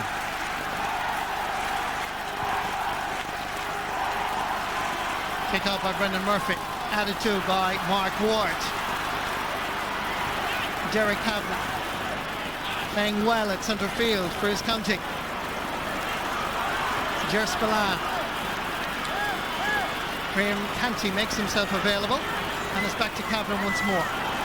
Coming from left corner back, the Ahada man, following in the footsteps of Conor Coonahan. Kieran O'Connor being chased by Brian Farrell. Barely kept in play. Conor McCarthy loading one in for Donegal O'Connor. Stephen Kenny keeping him company.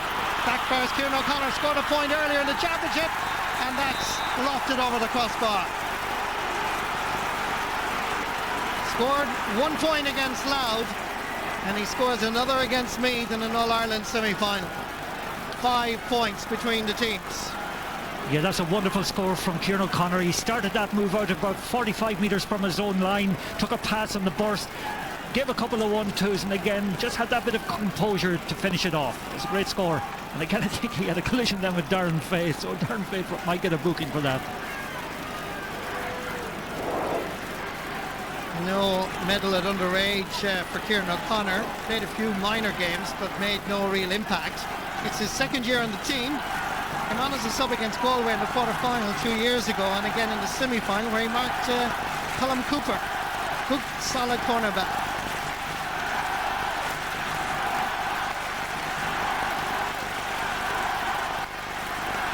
Colm Coyle phoning someone upstairs. What can we do? Meath fans trying to encourage their colleagues to get behind the green and gold. The launching pad for this Cork side, very much with Derek Kavanagh and Nicholas Murphy, and a very prominent half-back line. Some dissent from Meath, next to 13 metres, which Cork will gratefully accept. Yeah, Meath are very ragged at the moment. There's no leadership out there. They're not getting the ball around the middle of the park. And again, just from the point of view of kickouts, I think Cork have won the last 4 of them and are certainly in the driving seat at the moment. Donegal O'Connor again going to take the free.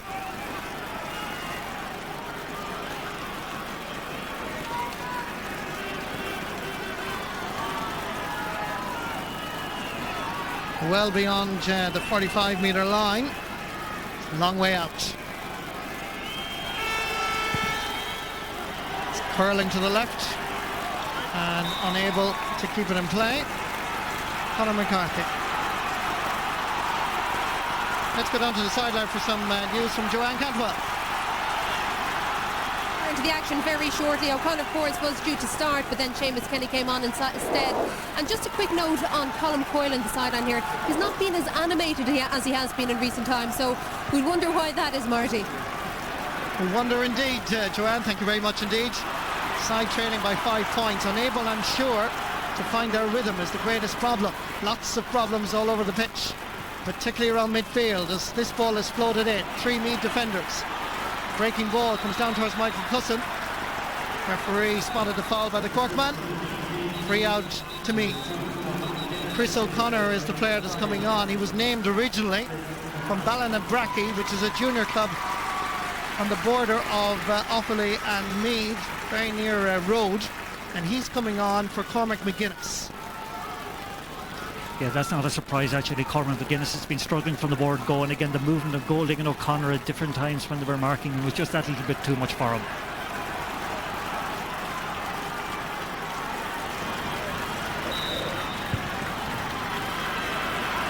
Free is sent over this side. It's not a great ball, and Cian Ward did well.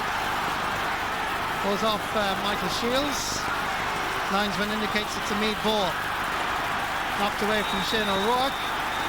Cork are claiming it, but it's a sideline ball again for the green and gold. Taken quickly. Cian Ward unable to reach it. Graham Canty gives a fair shoulder. Kick out for Alan Quirk. You just feel that Meath are finding it difficult to find the key that will unlock the door. Oh, very much so. They're out of it completely at the moment. They're not winning the ball around the middle of the field. Mark Warden, Nigel Crawford are at sea at the moment. None of the half-forward line are getting on the ball. Padderburn, who normally is a wonderful worker, has been anonymous today. Graham Geraghty can't get into the game. It must be said Cork's tactics have paid dividends today, and they're very much on top. Shane O'Rourke, by the way, is now at full forward. Graham Geraghty on the 40 as Colm Coyle and Meath try again to find the right formula. Seamus Kenny goes from left half back. Good ball from Graham Geraghty. It's a quality ball for Padderburn, and he blasts it wide. Shane can't believe it. Meath fans very disappointed. Great crossfield ball from Graham Geraghty to his colleague in the half-forward line, but it's sliced up Padderburn's boot here. Maybe that little bit of inexperience. He panicked a little bit when he got it, but that was a fabulous pass, a really sweet pass from Graham Geraghty. He showed wonderful vision in executing it.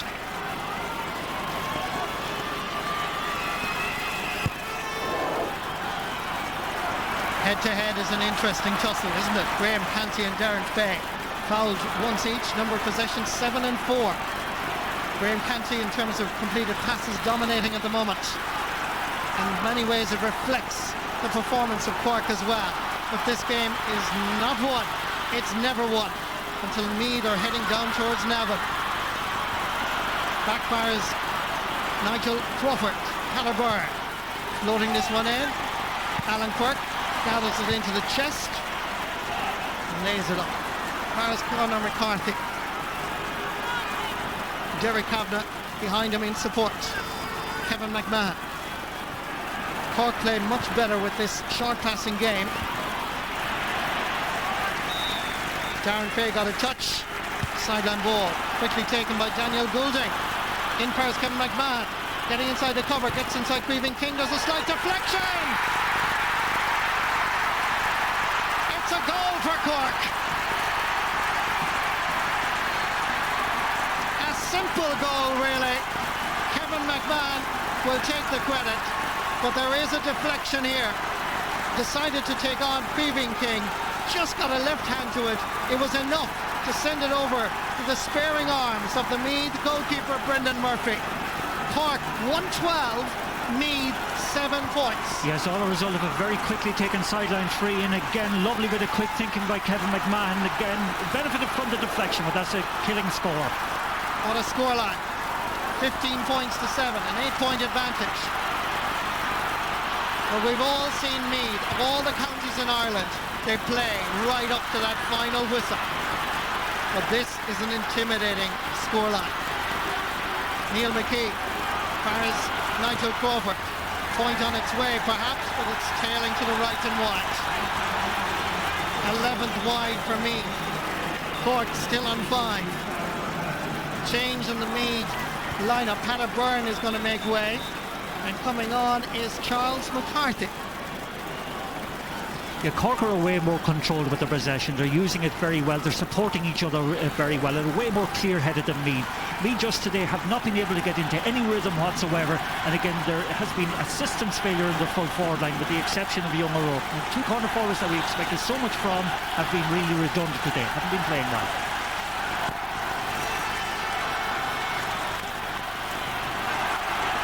Beautiful catch by Nicholas Murphy. Derek Kavanagh trying to put it in front of his full forward line, particularly Pierce O'Neill. Looks like Mark Ward has picked up an injury. Meanwhile, it's Michael Cusson. Conor McCarthy. Michael Cusson. Happy to play ball over in front of the Cusack stand because there's nobody in around the goalposts. Donnacha O'Connor has to go back outside again, I'm sure. Options limited. Daniel Goulding floating this one in, but it was never really an option. And now perhaps Meath can counter-attack. Here's Graham Geraghty, only one of 6 footballers have won All-Stars both in defence and in attack, and he's required in both places at the moment. This is Charles McCarthy. Loses possession unfairly. Free in for the Royals. Again, Marty, is I think worthwhile saying that Meath have only scored 1 point in the first 18 or 19 minutes of the second half, and that's an indication how superior Cork have been.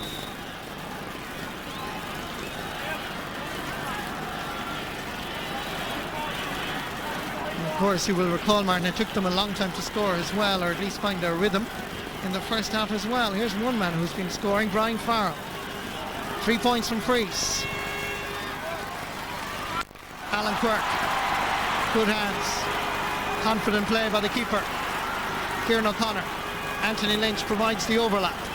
Goes back for Ger Spillane. Michael Shields.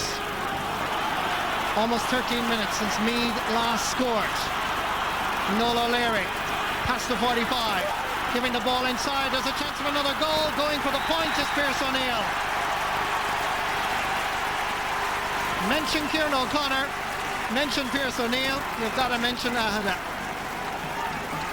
Good play by the Leesiders. Yeah, wonderful bit of work that time from Noel O'Leary. Saw the gaff, and again, fabulous running off the ball by Pierce O'Neill, who again could have got a goal that time, but it took the percentages, got a good point. Where is the Meath team that played Tyrone in a high-intensity game?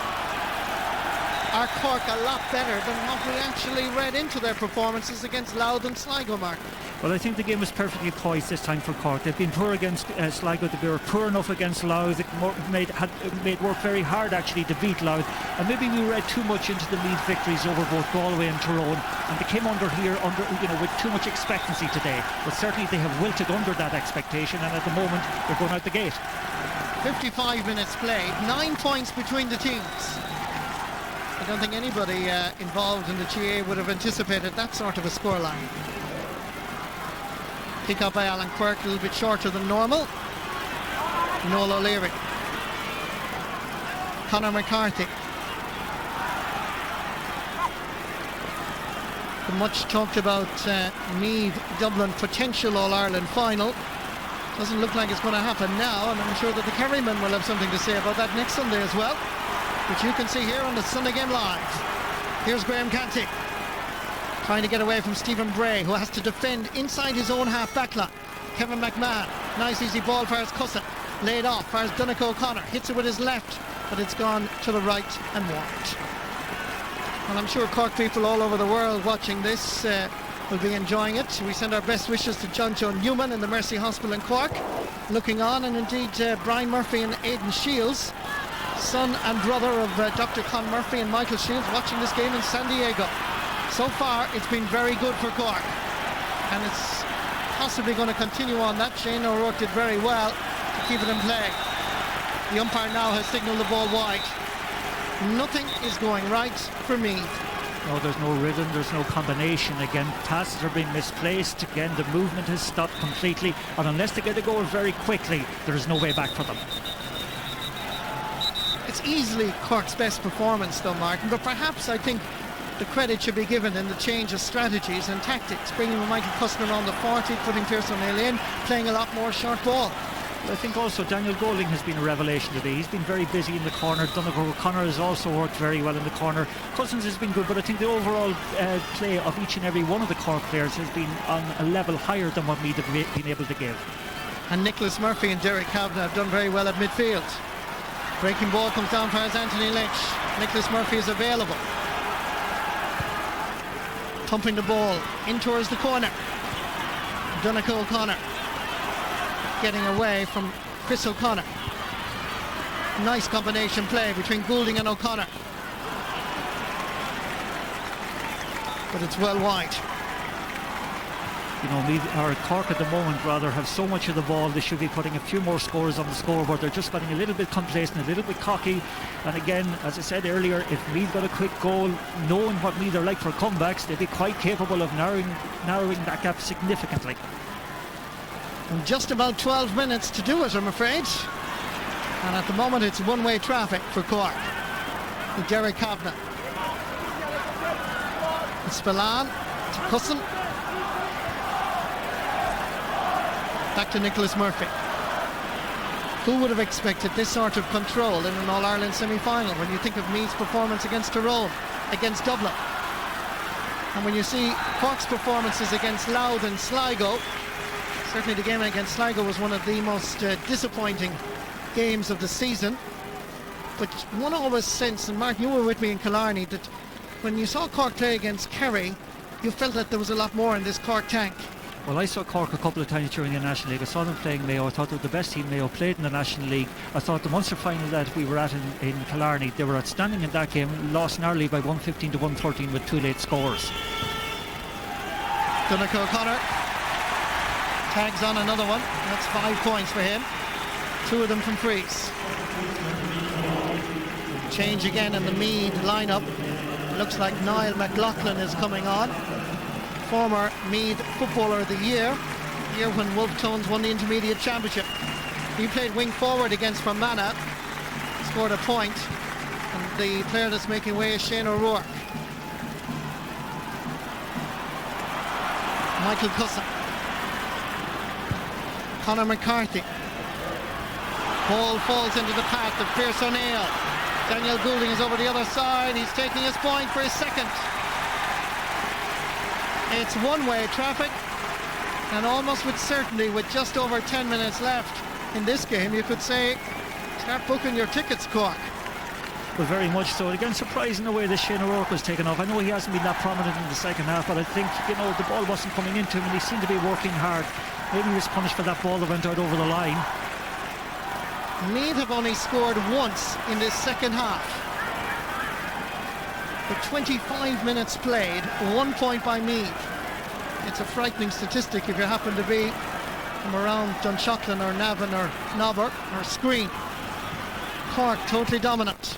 Floating in another one. Brendan Murphy underneath it. Kept in by Donegal O'Connor. Picked up by Chris O'Connor. Mark Ward. Niall McLaughlin.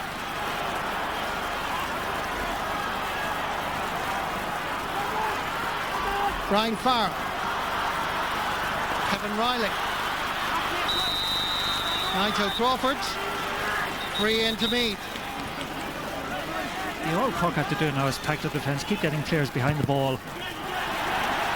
The effort by Brian Farrell to strike a goal from there goes out. And that looks like to be a sideline ball, and then running actually over the sideline there, Michael Shields seems to have picked up a hamstring problem.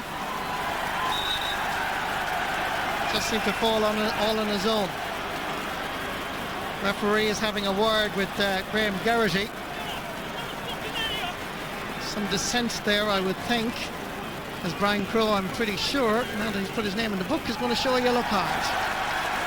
It's a frustrating afternoon in Croke Park for Meath.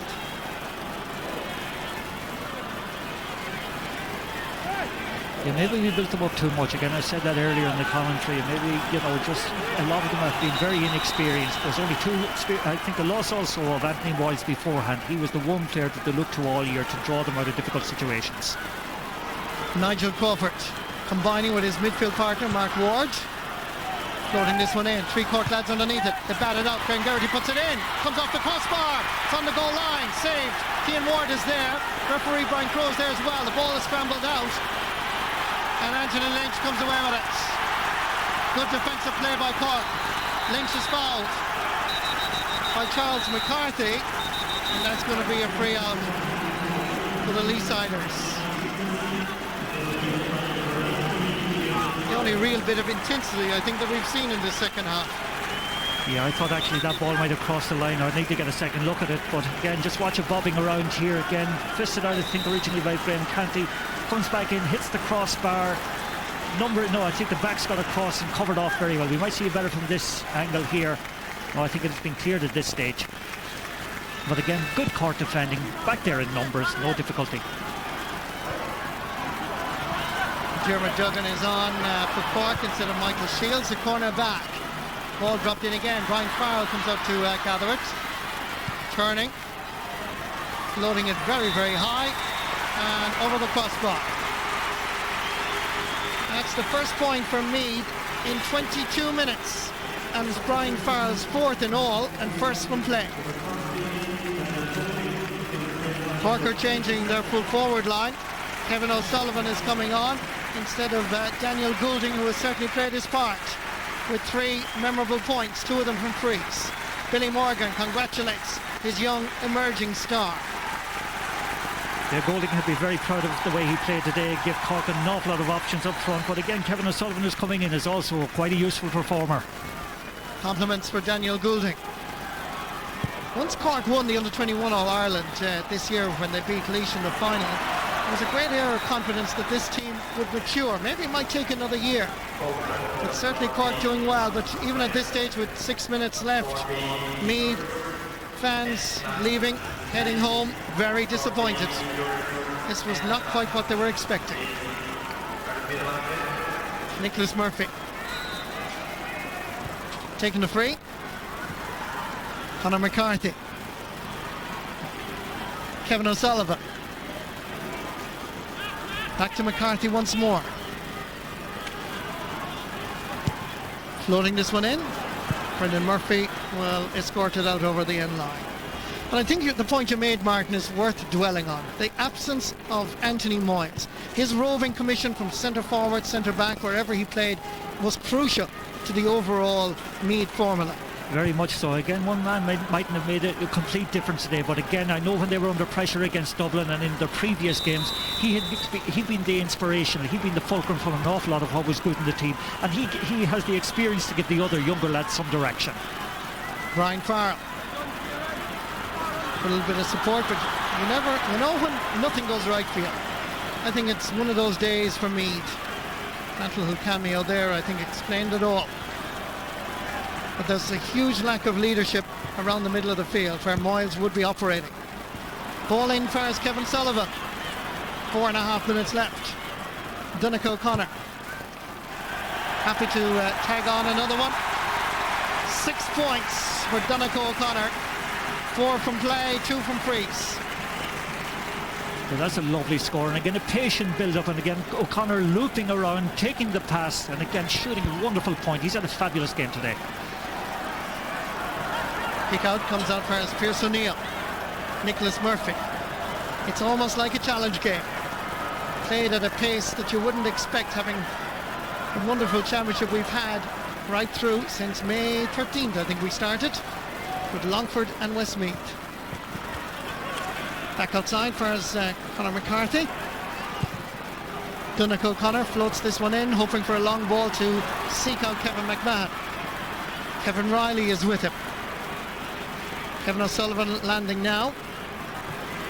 Still Kevin McMahon. Here's O'Sullivan. Hard to believe, actually, when you see this. It's an All-Ireland semi-final. Dropping it in again for Brendan Murphy. Did well to prevent a score. But when you consider Meath Dublin, Meath Galway, indeed even in Port Laois, Meath Tyrone, very disappointing. Yeah, it's been the most disappointing game of the championship, actually, and I think it's predicated because of the fact that we expected so much from Meath today, and again it has never happened from the word go. Diarmuid Duggan. Creeving King intercepts as Meath try one last rally. 19 points to 8.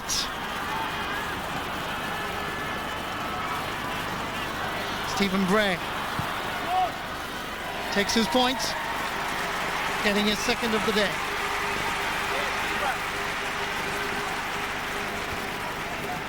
Again, he's trying to the end. Again, he takes on his defender that very well that time, and again shoots a good score, but again it's too little too late. And again, you know, the disappointment for me will be huge, but for the main part, a very young team, an emerging team, and I think they'll have benefited hugely from the run of the championship this year.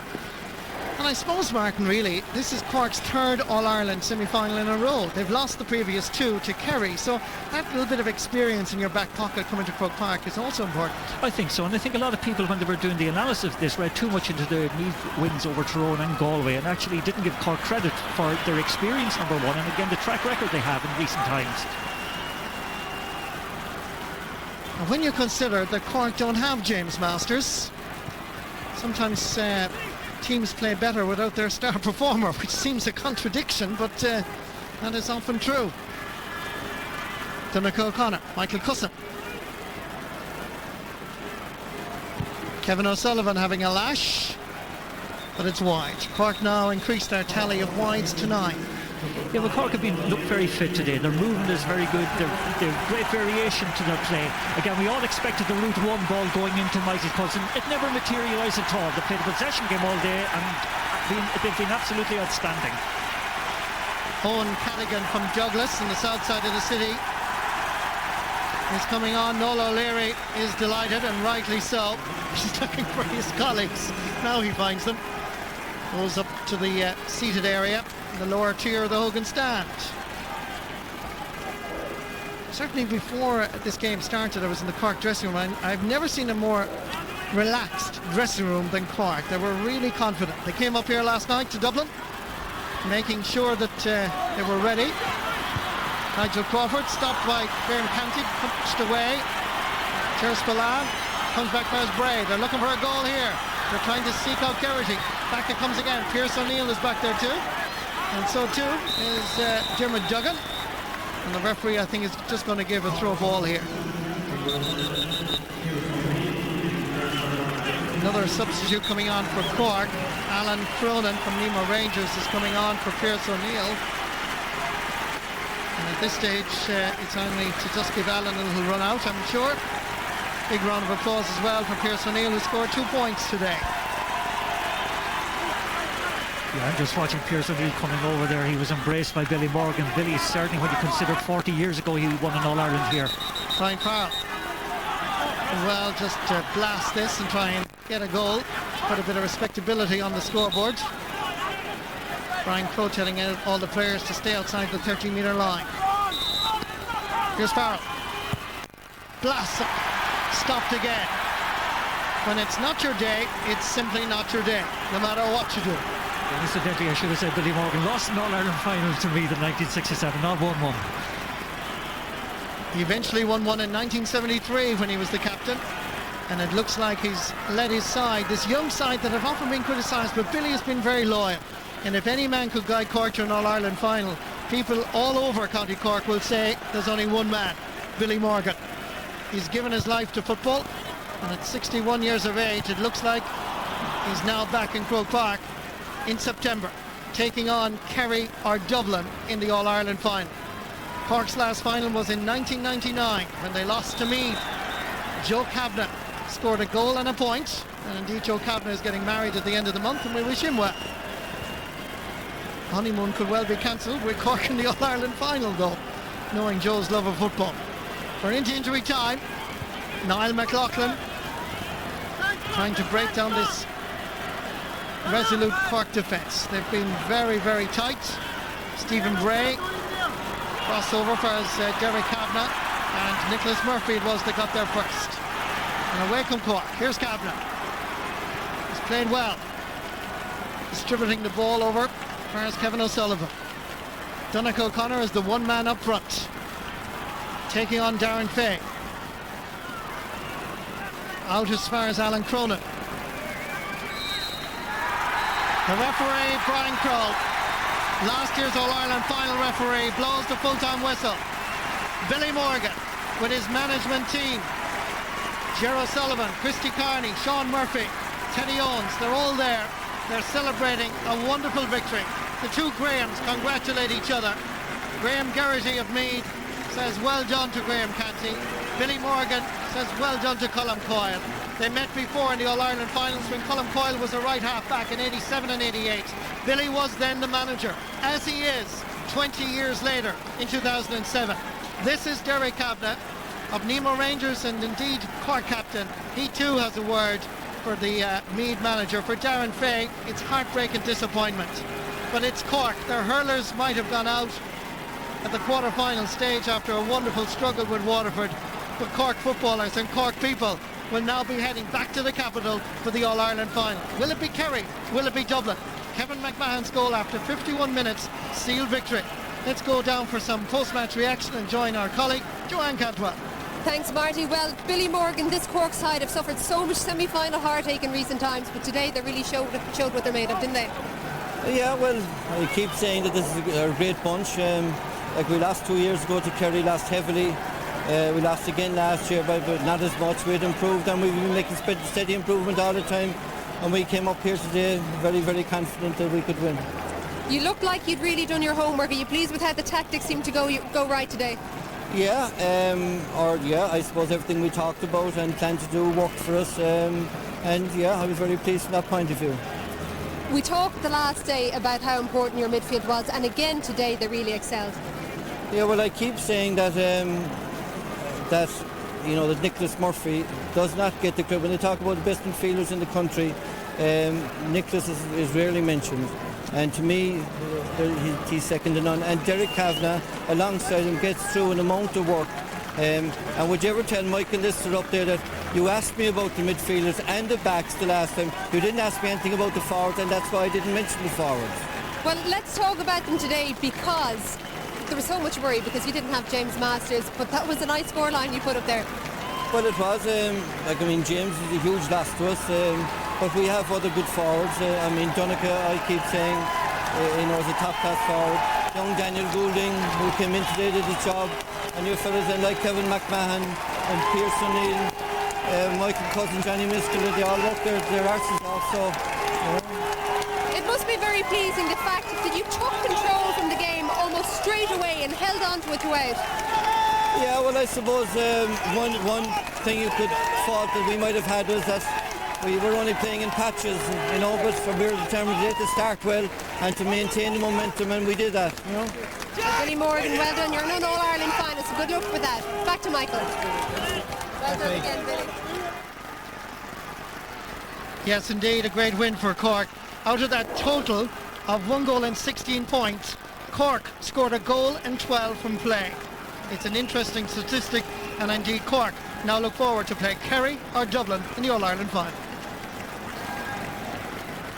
They do indeed, and they'll take either of them. Obviously at this stage a great win for Cork, and congratulations to them, even I don't really know what Billy Morgan is talking about, but apart from that, let's ask Colin Rourke for his reaction first. I suppose Colin, if you're going to get beat, you might as well get beat well. Absolutely.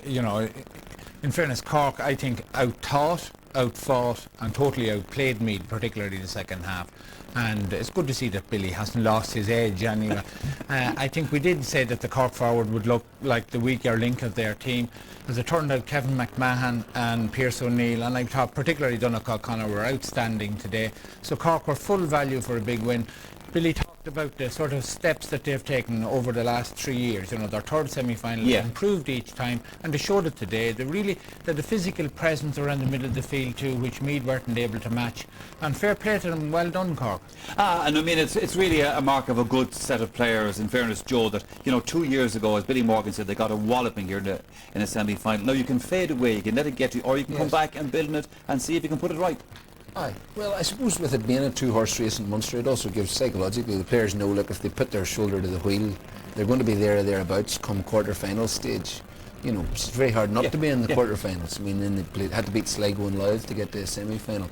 And I think what today illustrated was the difference between coming into a game as underdogs, as Meath did up until today, against Tyrone. They were able to come in and relax, play with that sense of anarchy and with that sort of relaxed spirit. And the difference then when expectations set in, and Meath today played with lead in their boots, and they looked every inch a second division team. I thought Meath were atrocious today. They didn't get out of the blocks at all. I thought that the only forward who played with any freedom of expression was Shane O'Rourke, but they took him off for some reason. And in general it was just total system failure. Cork played very aggressively. Cork played like a good first division team, as they are. And they had so much room for their scores in the second half. They could have scored 3 or 4 goals, but they elected to fist the ball over the bar. It was a stark illustration of the difference between Division 1 and Division 2. And, Cork were a very good value for the win. I suppose going into games like this, Colin, we got caught up in the romanticism of the whole thing. The days when you guys played against each other, 87, 88, they were a great team. years, But the reality is where the two teams are at, I suppose, in 2007. Absolutely, and Meath can learn from Cork. 2 years ago, Cork got a mauling here 2 years ago, and Meath are basically at the same stage as Cork were then. So they can go away and think this is the end of the world. They can say this is the beginning, and they have to move on and improve from this. And I'm sure that they will. There's a lot of Meath players were showing up today, as not being good enough for the occasion. So it's up to them to go away and work hard in their own personal games and develop it. But like Cork played a lovely brand of football too. Colm, I wouldn't agree with that. I think they held on to the ball very, very well. They were very composed. Other years they were tending to lash the ball away. A bit of all experience of big games worked very well for Cork today, and I thought that they're 116, very good score, 112 from play. If they score 116 in the final, I'd say they'll win it.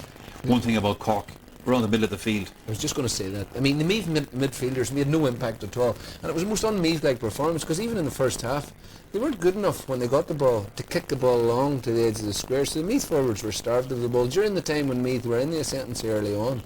And Cork have an excellent midfield. We said this beforehand, that this was going to be a big problem for Meath, and in the second half they just obliterated Meath. I mean, they won 12 kickouts to Meath's 3. It's a huge tally. And they've got a very hard working half back line that were mopping up any breaks. I mean, they had, and Noel O'Leary sort of embodied the warrior spirit. Graham Garrett, he was hit any time he went near a Cork man. At one stage, one of the Cork boys actually threw him into the net and then lay on top of him. And, that's the medicine for Graham, and you've got to meet fire with fire. Cork played with fire and focus today. It was a very effective performance. I mean, I didn't think they had to play very well to win the game. I mean, I really thought Meath were atrocious today. And I mean, I say that with respect to sort of the situation for Coleman and the disappointment.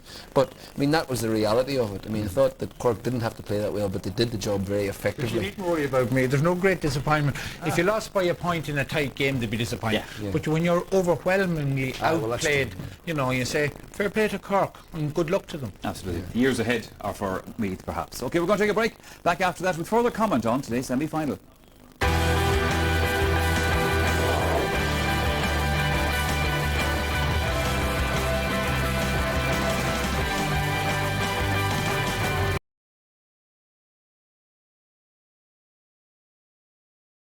Cork the winners. One interesting thing about it, when Cork lost to Kerry in the Munster Championship, after that they looked promising and we thought these guys have potential, and then after that we started to doubt them in their next couple of games.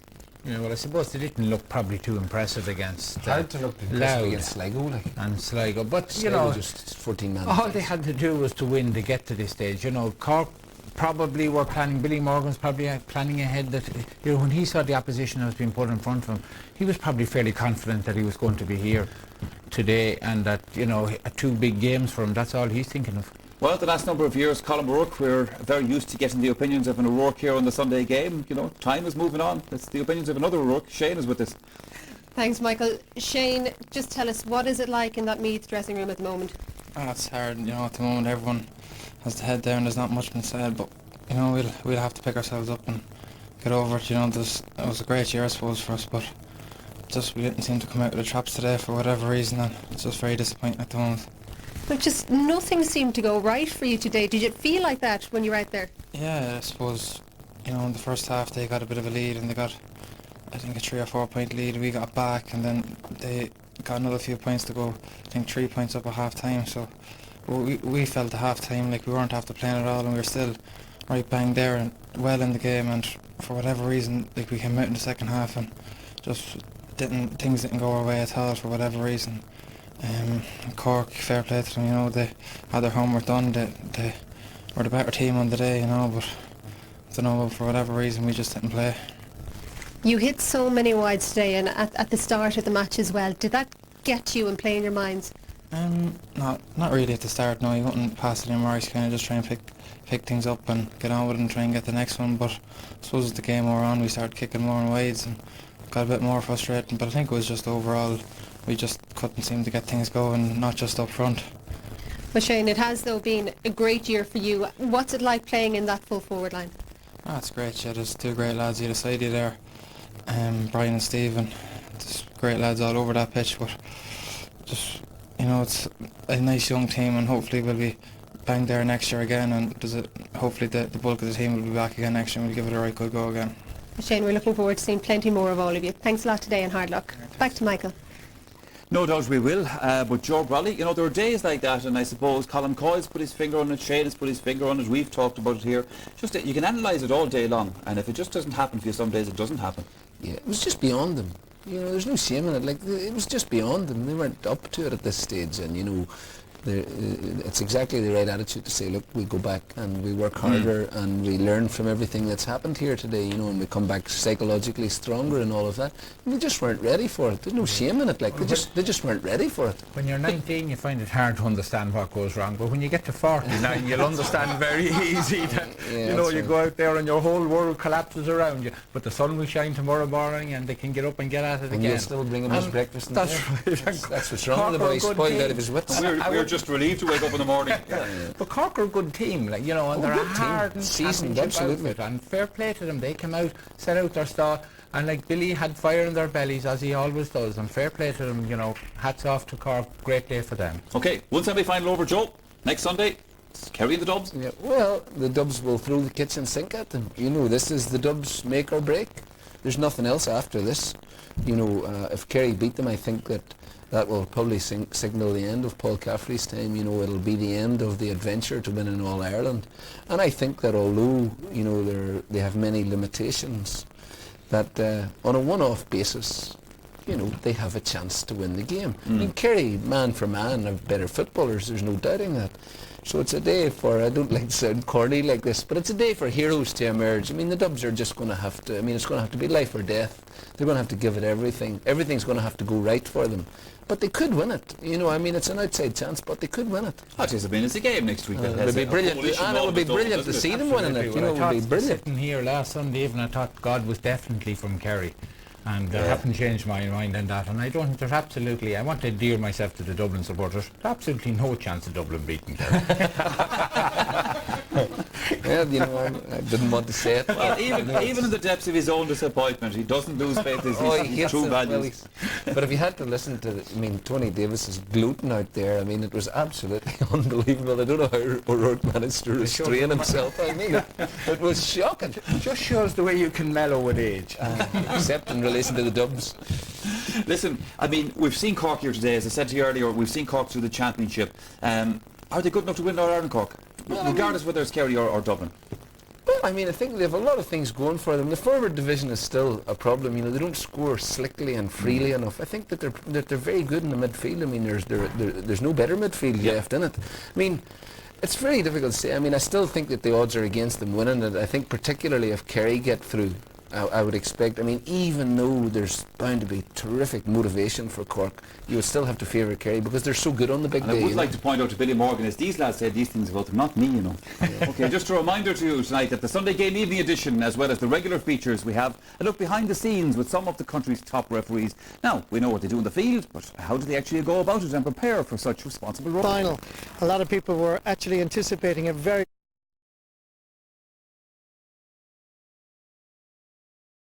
but nobody anticipated that Cork would win with such an impressive scoreline. Well, joining me now here in Croke Park is the Cork captain, Derek Kavanagh. Derek, did you expect it to be so easy? I expected to win, obviously, but I didn't think we'd win in the manner of such a big. I think we won by around 9 or 10 points in the end. Like, I mean, obviously Meath were top class in their win against Tyrone, so we knew it was going to be a tight game, but we didn't expect to pull away in the end. I just think we kind of had the legs on them, and we tapped over a few easy scores in the end, which made our score bigger, you know. The change of tactics, bringing out Michael Cusson around the 40, using Donnacha O'Connor and Daniel Goulding short ball, that seemed to work for you. Yeah, I think we were kind of blue in the face from trying different things in training, and we kind of studied Meath and the way they play, so we knew it was important to have someone back and kind of run the ball, because we knew if we were bombarding high balls on top of Darren Fay, like that they'd love that. So I think we just decided to play a little bit differently, and it worked for us. Looking forward already. I know it's early days for the All-Ireland final. Kerry or Dublin? Can't wait. It'll be my first All-Ireland final anyway, so it's just where I want to be, and it's where everyone wants to be in the team. Like, I think we're well capable of it, so it's going to be another massive game for us, but can't wait. Well, congratulations today, Derek. It was a wonderful performance by Cork. Cork are in the All-Ireland football final. Kerry or Dublin will face each other next Sunday, and they'll all battle it out for the All-Ireland crown on September. The the football championship, and there's been a few major casualties along the way, but still standing are the Rebels and the Royals. As always, you can contact us by texting the word GAMED in your comments to 53555. That's 53555. Well, with me tonight to discuss today's footballing action are Tony Davis, Darragh O'Cinneide and Anthony Toll. Gentlemen, you're all very welcome. And later in the show we'll also be joined by Father Seamus Gardner and hurling referee Dickie Murphy, when we'll be taking a look at the role of the referee in the GAA.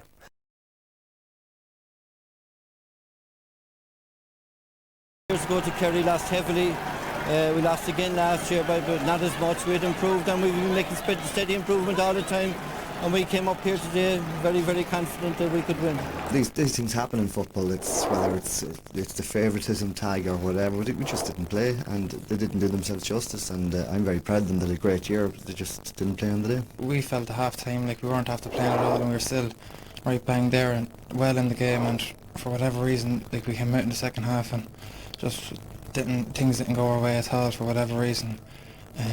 Cork, fair play to them, you know, they had their homework done, they were the better team on the day. Our goal at the start of the season was to win the All-Ireland, simple as that, so we're in the final and that's all, so there's no point getting carried away and, you know, having a hard look story after an All-Ireland final, so as you say, we're trying to keep our heads about us and just do it again. So it's Cork to face Dublin or Kerry on the 16th of September. We'll have analysis of their semi-final performance after this short break.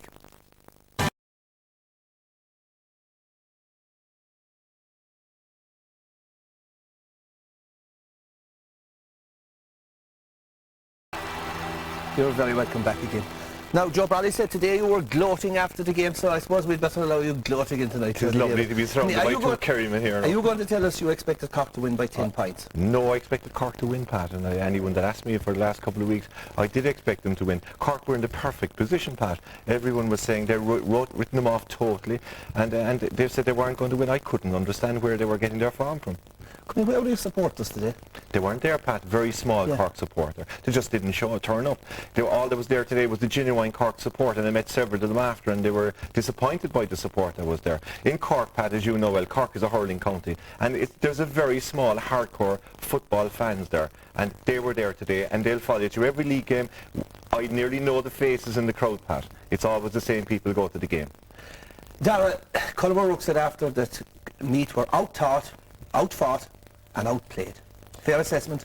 Fair assessment, particularly outfought, you know, on the breaking balls and all that. Like, but I suppose from Meath's point of view, like, their graph had been going up and up all year, and they're just parachuted in all of a sudden as favourites for an All-Ireland semi-final. You know, that was an unfamiliar position for them.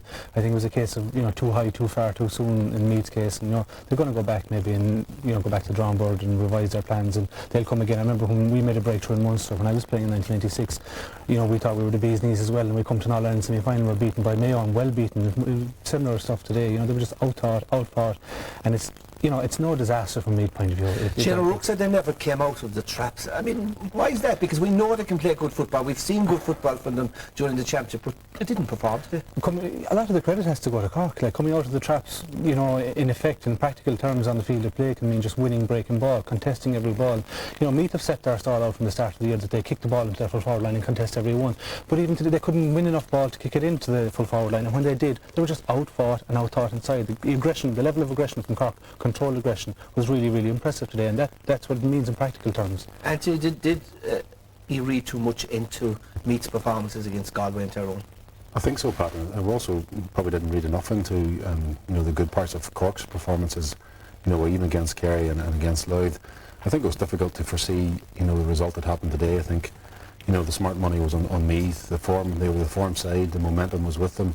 You expected them to win, but credit to Cork. Cork, to me, had the aura of a team that were just fed up getting beat. They're fed up losing All-Ireland semi-finals.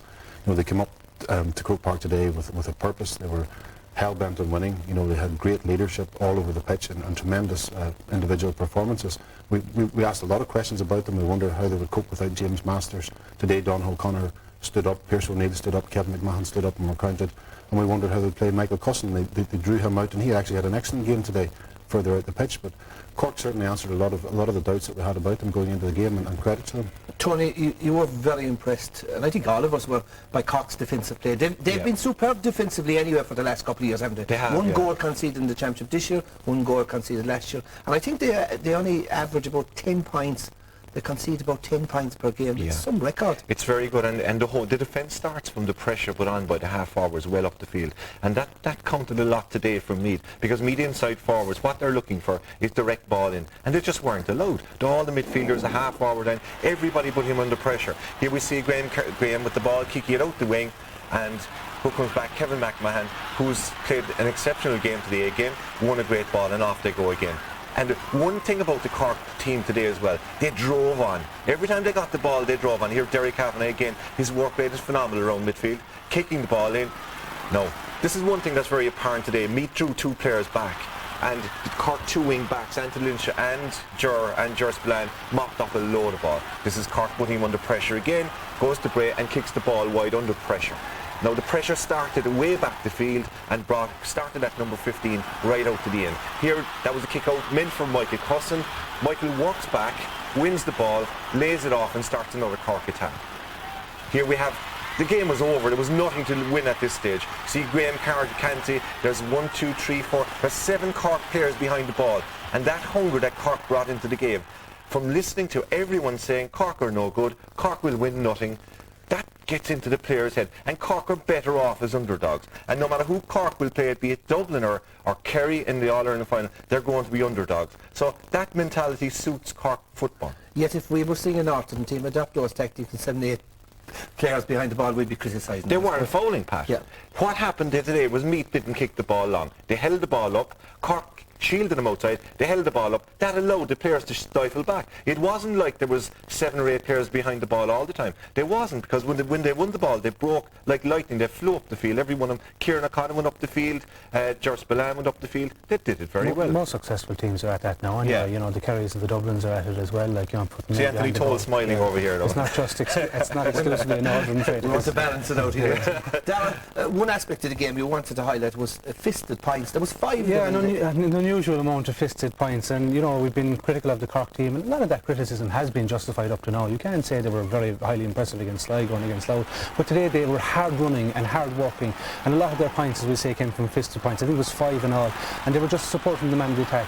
And here you have Nicholas Murphy following through here, and something you don't see that often. Darren Fay put on the seat of his pants, and I think that was a statement of intent from a very, very early stage. You know, Darren Fay sitting back. They were sharp to the brakes. They were indeed. John Miskell here flexed the brakes. You know, maybe Niall McKagan, Darren Fay will be disappointed they left him in like that. But he took his point. You know, and if he had taken a shot there at the goal, Brendan Murphy is a good shot stopper.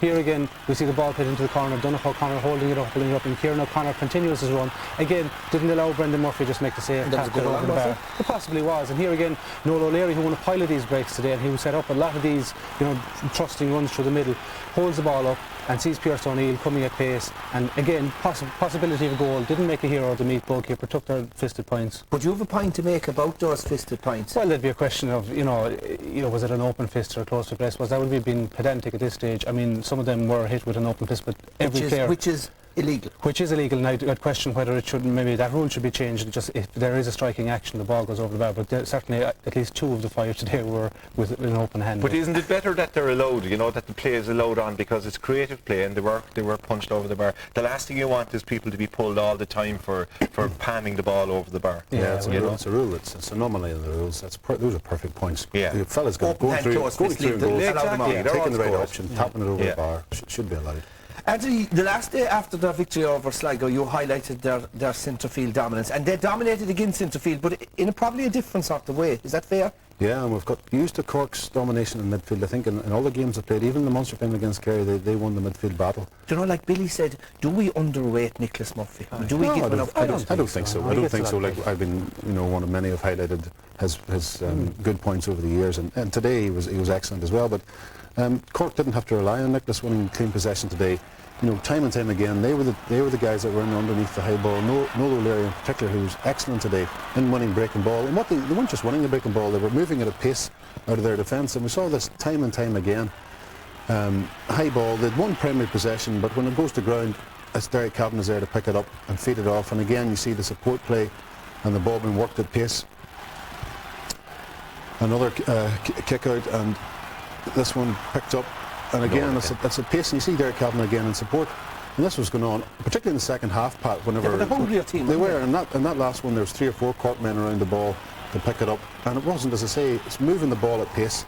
And even when it broke here, a lot of big men around the midfield today maybe explains why there wasn't so much clean possession. But Derek Cavan is the one that showed the greater hunger. And that's what a lot of breaking balls about, Pat. It's about the team that wants to win. And it's about the team that has the desire to win, that's prepared to put their body in there and win the second phase possession. And Cork won that battle hands down today. Now, another aspect of that play you were impressed by and you wanted to highlight was their, as Dara called it, controlled aggression. They did lay down a marker in the early stages, Cork, didn't they?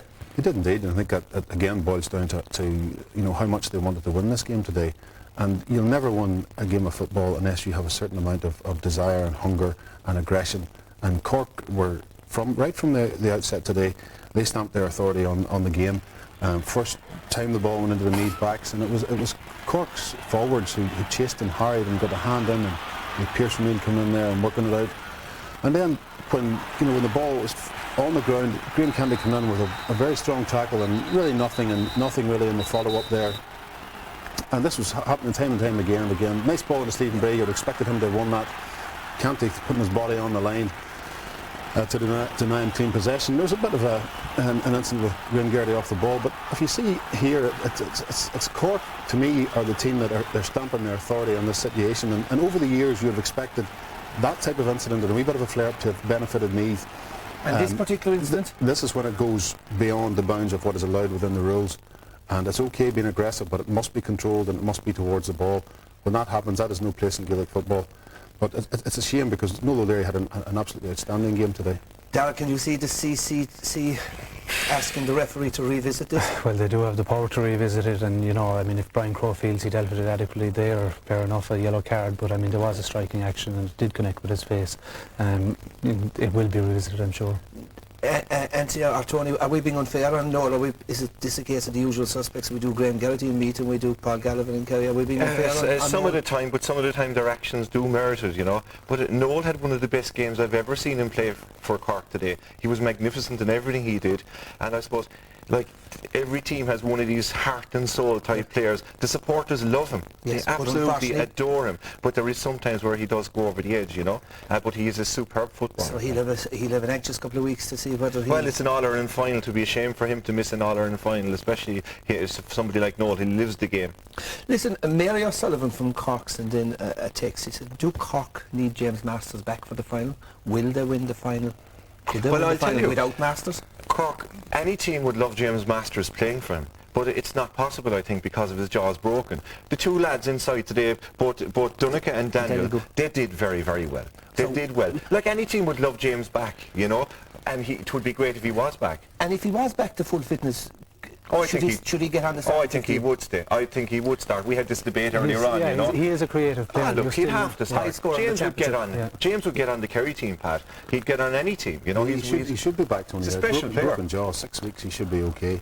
Right, I'd be very surprised if he doesn't play a part in the final. Man of the match time. We'll go for contenders. I'd say probably they all would be wearing one particular jersey. Yeah, I suppose if you're looking at Meath, you have Queeving King, and I thought Shane O'Rourke did a lot of good things in there, Surprised he was taken off, because he looked like some sort of a threat in the full forward line if they kicked the ball into him. On the Cork team, you could go through half the team. You start with Graham Canty, Michael Shields, Noel O'Leary was magnificent, George Spillane and Anthony Lynch, midfield they won, Pearce O'Neill, Kevin McMahon, and that's about 12. Daniel, Dunica. They were all brilliant, they were all excellent, Well, in the end, we went for Donogh O'Connor. We were talking earlier about who was going to stand up and be counted in the absence of James Masters. Who was the marquee forward that we're going to see today for Cork? And Donogh O'Connor was that man today. That was tremendous. It's 6 points to play, but it's not just that. It's the showing, as Anthony said, that he showed, and he showed himself up to be a real leader in that Cork attack. But I think we knew that anyway from the Munster Championship. That he was a key player in the Cork attack. And he scored vital points at the early stages. At the early stages, when the match was a match, and he was kicking with left and with right, and he took his free as well, apart from one missed chance. But it was his willingness to show for the ball all day, and his ball winning ability once he did get the ball in his general area. The only pity from a Kerry point of view that he's on the wrong side of the border, the Ballydesmond side of the border, and Well, we're claiming credit in his father's account. And you know what? Pearson Neal wouldn't have been far off there today, the Paddy. It's some game. You've now mentioned all the cups there. Well done to Donegal O'Connor. After the match, he spoke with our reporter, Joanne Cantwell. Cheers, thanks. Well done, Donegal. Is it just sinking in now that you're in an All-Ireland final? To be honest, it hasn't yet. No, it's just like the last game we were here against Sligo, so maybe on the train down home might sink in a bit. You got a bit of criticism after your last two performances, but you looked out there that you were full of confidence. Yeah, we're kind of going well in training the last few weeks, like, and we've A versus B games, like, and a lot of the time they have been very tough matches, like, and we just knew that if we just got any bit of rhythm going at all, that, you know, we'd be very good, like, and you know, let's hope we don't just leave it at that now. Let's hope we just continue on and play the same way again now for the final.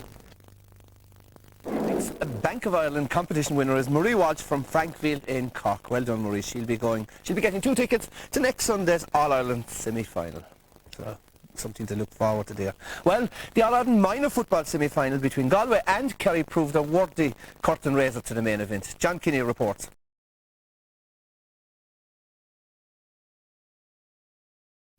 The referee. Enjoyable, I'm sure, but the question is often asked, who would want to be one? For the referee of today has to cope with increased media coverage, television, Performance today made everybody newspapers and phone-in radio shows. It was absolutely disgraceful, the refereeing yesterday. There's 90% of referees, and I'm not joking you, that should be discarded straight away. Even in times gone by, referees were always critical of themselves. Before Meath got the goal, was your man fouled that time? Was it? Shit. Fuck it. Brian Gavin made the biggest call this year in the dying moments of the All-Ireland quarter-final between Cork and Waterford. A free-in meant a replay, and Cork were incensed. 3 days later, the Offaly man decided to chill out by heading to the Galway races. But everywhere he goes, hurling and that decision is the topic of conversation.